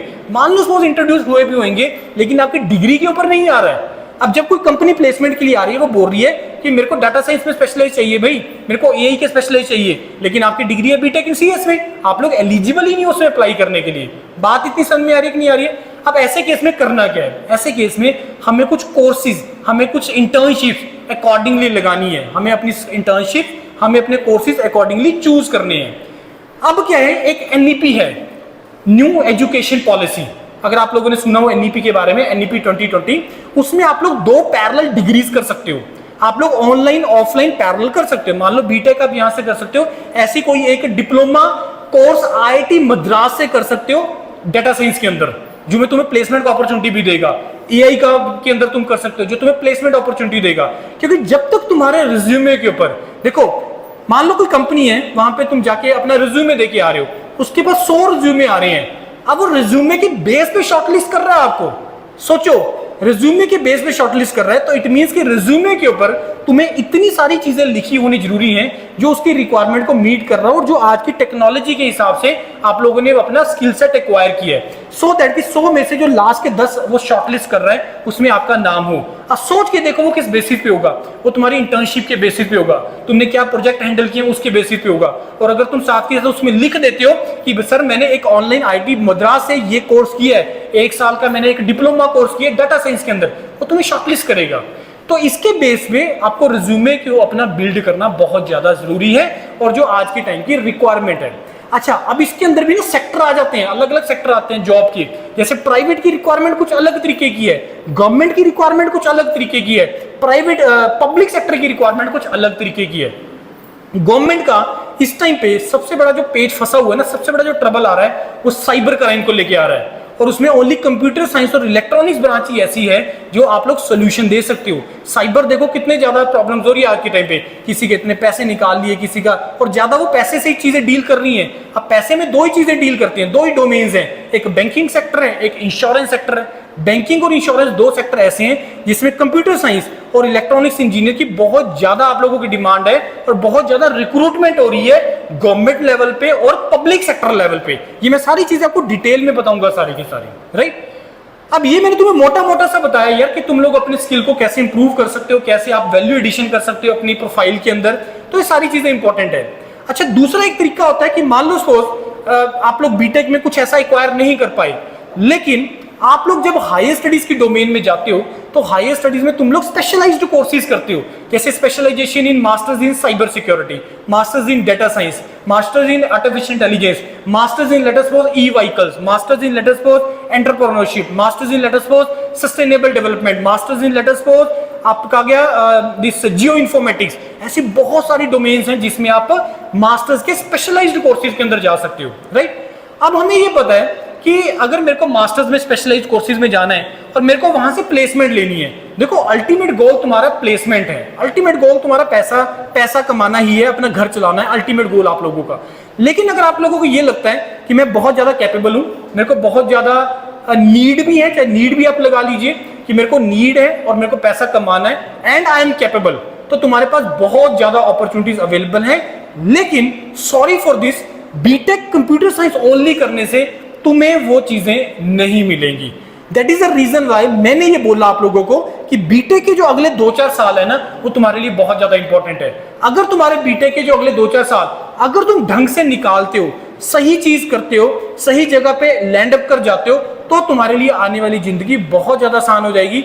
अदरवाइज आने वाले टाइम में बहुत ज्यादा स्ट्रगलिंग फेज आने वाला है, क्योंकि जॉब से बहुत ज्यादा आपका जो है वो रिसेशन फेज आएगा, स्पेशली कंप्यूटर साइंस डोमेन में, क्योंकि चीजें बहुत ज्यादा ऑटोमेट हो रही हैं, बहुत ज्यादा आसान हो रही है। एग्जांपल, मेरे को कॉलर्स लगाने, मेरे को कॉलिंग की रिक्वायरमेंट होती है, जो हमें इंक्वायरी करते हैं, मैं कॉलिंग के लिए रखता हूँ, बंदे रखता हूँ। अब उसका लिमिट है, एक कॉलर का लिमिट है कि वो एक दिन के अंदर 40 कॉल्स ही कर सकती हैं। लेकिन जो ऑटोमेशन के थ्रू, एआई के थ्रू, चैटबॉट के थ्रू, मैं चाहे एक सिस्टम के थ्रू, मैं चाहे पैरेलल 1000 लोगों से बात कर सकता हूं मैं चैट के थ्रू।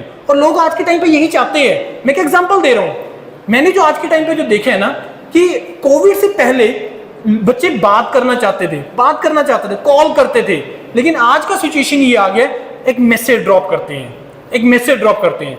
आप देखना, जो 2015 या 18 तक के जो पास आउट लोग हैं ना, वो ज्यादा बिलीव करेंगे फोन पे बात करने के बजाय की मैसेजेस के। लेकिन उसके बाद वाली जो जनरेशन आ रही है, मतलब बीटेक पासिंग की बात कर रहा हूं, हम लोग मैसेज में से खेलते हैं। पता नहीं यार, मेरे को आज तक सिस्टम समझ में नहीं आया कि मैसेज वाला क्या सिस्टम है।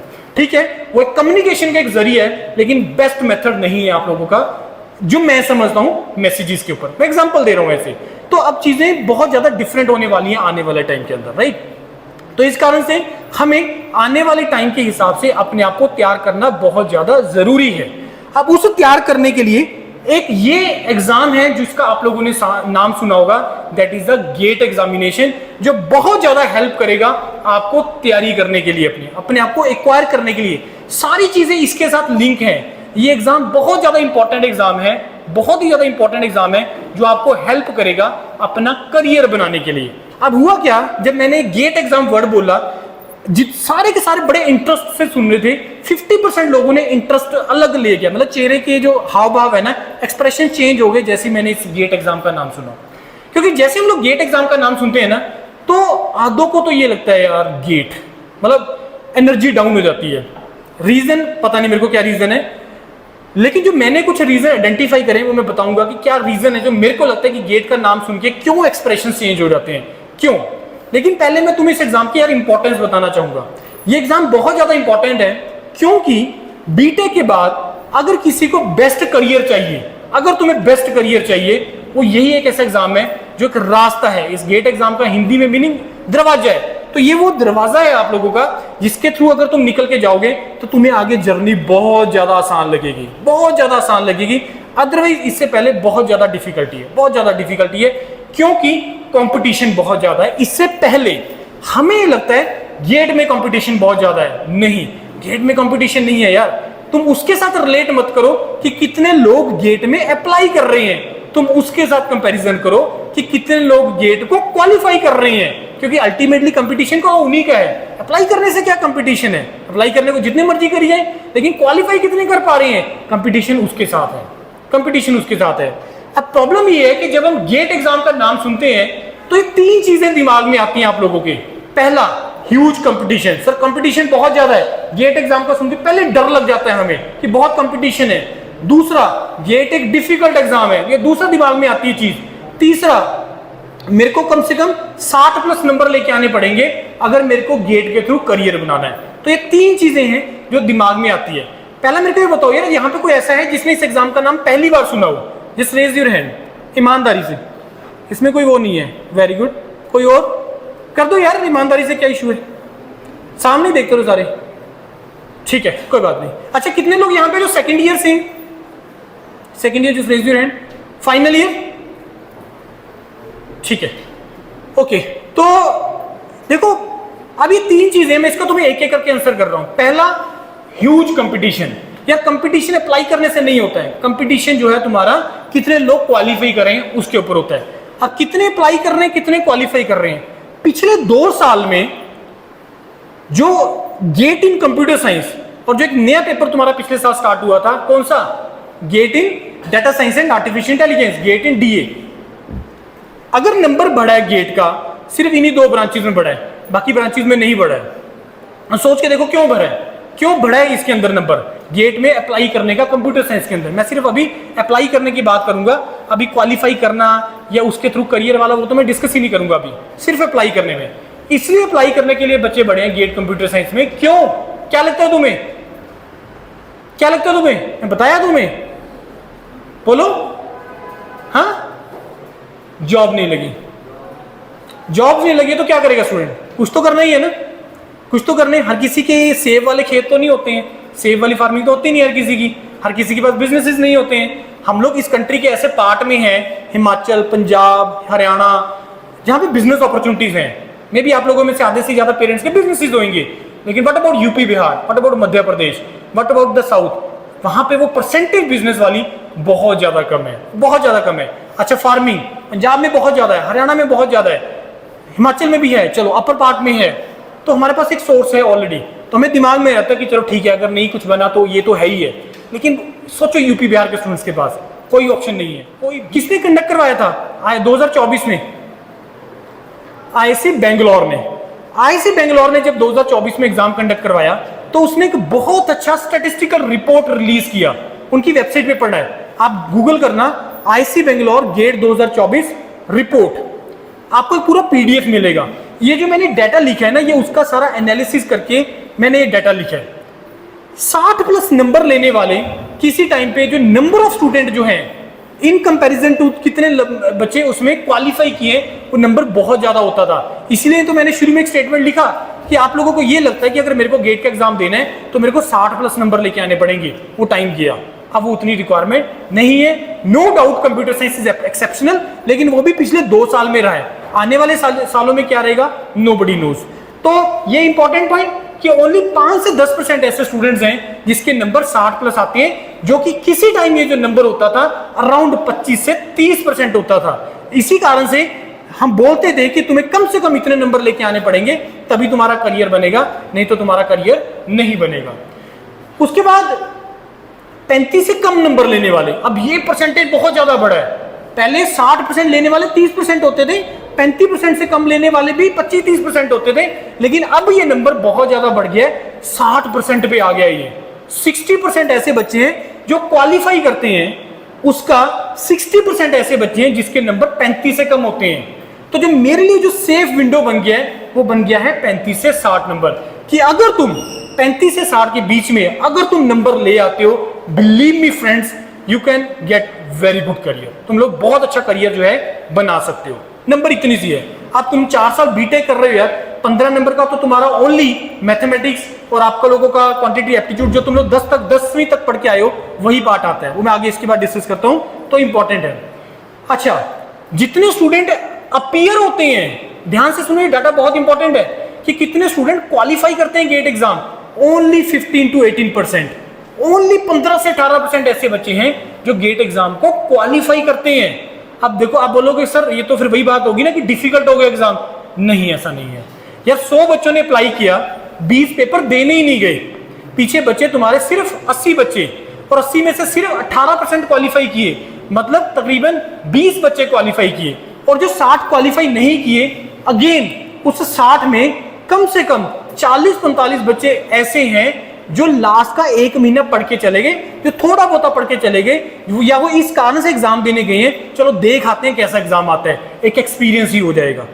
तो एक्चुअल में जितने लोग अप्लाई करते हैं ना, जो मेरा एक्सपीरियंस है, ओनली 35 to 40% ऐसे बच्चे होते हैं जो ढंग से पढ़ के जाते हैं, और उसमें से रफली 50-60% क्वालिफाई कर जाते हैं जो पढ़ के जाते हैं। अदरवाइज जो ये नंबर जो मैंने तुम्हें बताया, ओनली अगर मैं ओवरऑल देखूं तो वो सिर्फ और सिर्फ 18% है जो स्टूडेंट गेट में क्वालिफाई करते हैं। समझ में आ रही कि नहीं आ रही बात? गेट डिफिकल्ट नहीं है, ज्यादा नंबर लेने की रिक्वायरमेंट नहीं है, अगर तुम ढंग से प्लान करके चलोगे। सेफ स्कोर मेरा 35 से 60 नंबर का है, अगर तुम इसके थ्रू करियर बनाना चाहते हो। उसके बाद गेट एग्जाम पे पैटर्न पे आते हैं। इस बार दिया था किसी ने एग्जाम 3rd ईयर के अंदर? दिए थे किसी ने? चलो मैं क्वेश्चन चेंज कर रहा हूं, अप्लाई किया था किसी ने? किसी ने भी नहीं किया। अब बताना नहीं चाहोगे कि पता ना लग जाए किसी को, ना ये होता है, कोई बात नहीं। अप्लाई तो किया होगा, पक्का किया होगा। अब उसमें गए नहीं गए, क्वालिफाई हुआ नहीं हुआ, वो एक अलग मैटर है, दैट इज वो एक अलग मैटर है। अब एक्चुअली में क्या कि जब मैं तुम्हें स्टैट्स दे रहा हूं ना, अब तुम अपने आप से रिलेट कर पा रहे होंगे कि हाँ सर फैक्ट्स तो यही है, और फैक्ट एक्चुअल में यही है, यही फैक्ट है। गेट एग्जाम का पैटर्न देखो यार क्या है। गेट एग्जाम कब होता है? कब होता है गेट का एग्जाम? कुछ ही बोलो यार। मेरी आवाज आ रही है आप लोग सभी को? हाँ आ रही है मेरी आवाज? अब वो लोग सर आपने तो माइक लगाए हुए, इतना कोई एक्सप्रेशन ही नहीं दे रहे हो, हंस लो, कुछ तो बोल लो यार, क्यों इतना कॉन्स्टिपेटेड से होके बैठे हो? खुल के बोल लो यार थोड़ा सा। मेरा क्वेश्चन आपसे ये है, गेट एग्जाम कब होता है? गलत ही बोल दो, मार्च में। और कोई बोलना चाहिए कुछ? ये किसकी आवाज आ गई? कब होता है यार? ये एग्जाम होता है फरवरी में, हर साल होता है फरवरी में। अब मैं तुम्हें इस एग्जाम की इंपॉर्टेंस समझाता हूं। कोई बात नहीं, कोई बात नहीं, ये बीच में हम करते रहेंगे, लेकिन कॉन्सेंट्रेट मेरे ऊपर ही करना। ये एग्जाम हर साल होता है फरवरी में। पहले 2 वीकेंड फिक्स्ड होते हैं गेट एग्जाम के लिए। अब मैं तुम्हें इस एग्जाम की इंपॉर्टेंस बताता हूं। इस एग्जाम का इंपॉर्टेंस, आप इंडिविजुअल नहीं हो, इस एग्जाम का इंपॉर्टेंस इतना नहीं है कि तुम्हें इसके बेस पे एमटेक में एडमिशन मिलता है। इस एग्जाम का इतना का इंपॉर्टेंस नहीं है कि इसके बेस पे तुम पब्लिक सेक्टर में जाते हो, इतना का इंपॉर्टेंस नहीं है। इस एग्जाम का जो इंपॉर्टेंस है वो इस कंट्री के इकोनॉमिक साइकिल के साथ है। और ये एग्जाम इतना ज्यादा इंपॉर्टेंट है, फरवरी 2021 में क्या चल रहा था? फरवरी 2021 में क्या चल रहा था? हाँ, कोविड का सेकेंड वेव था कि नहीं था?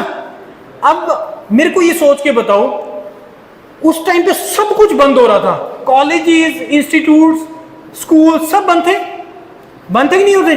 सारे एग्जाम पोस्टपोन हो रहे थे, सब कुछ हो रहा था। ये एग्जाम नहीं हुआ। ये एग्जाम अपने टाइम के शेड्यूल के अकॉर्डिंगली हुआ।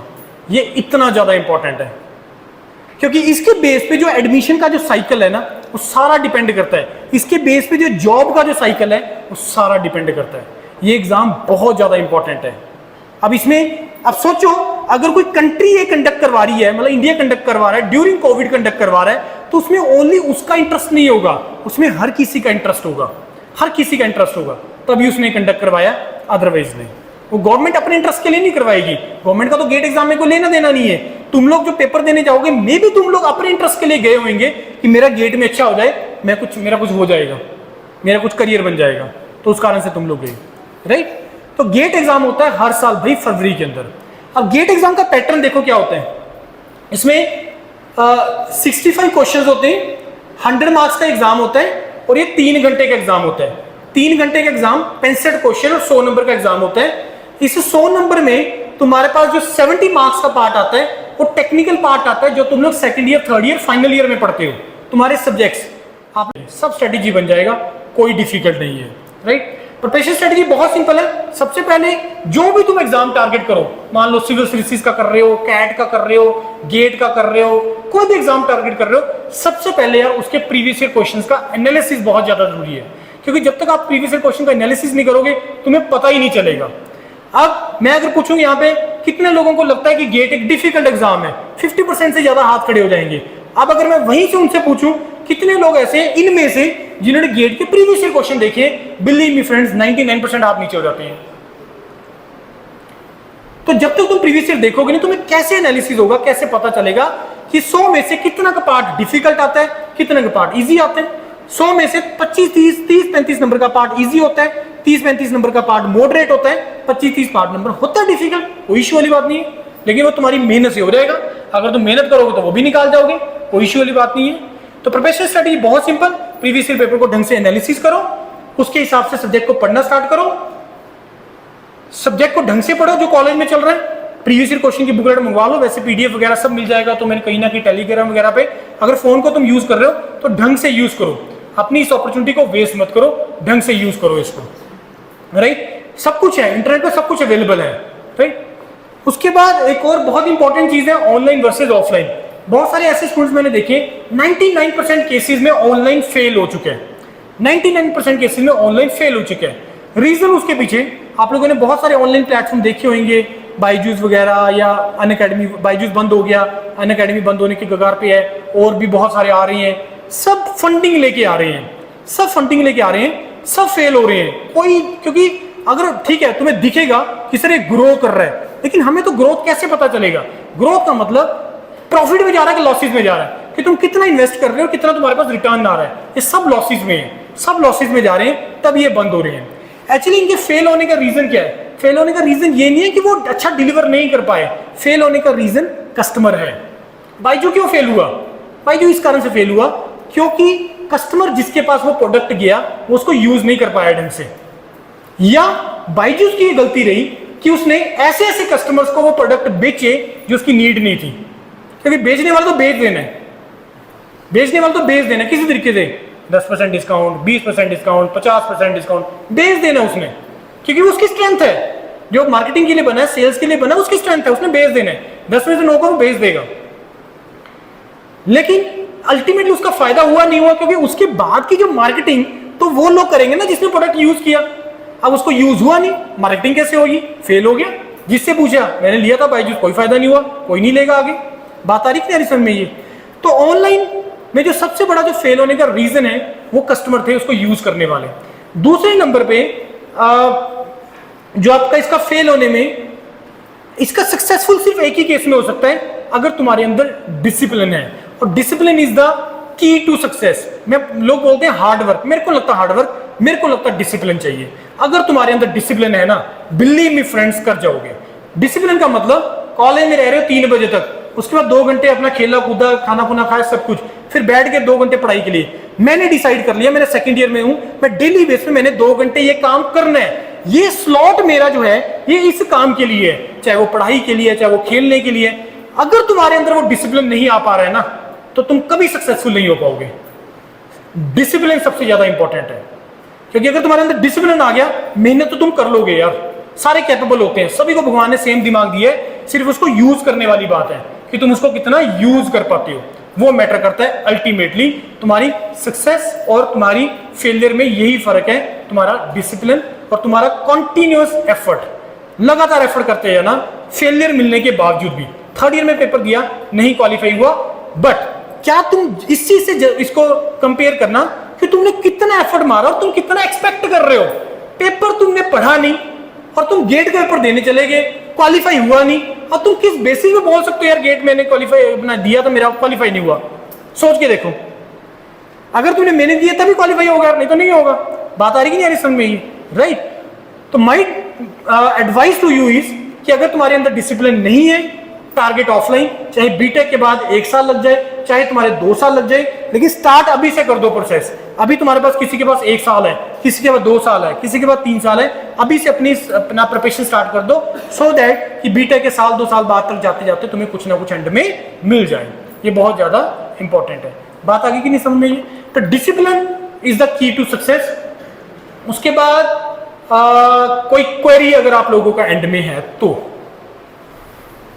I will be more than happy if you ask me 2, 4, 5 question अगर आप मेरे से पूछो, अगर आप लोगों ने ध्यान से सुना है।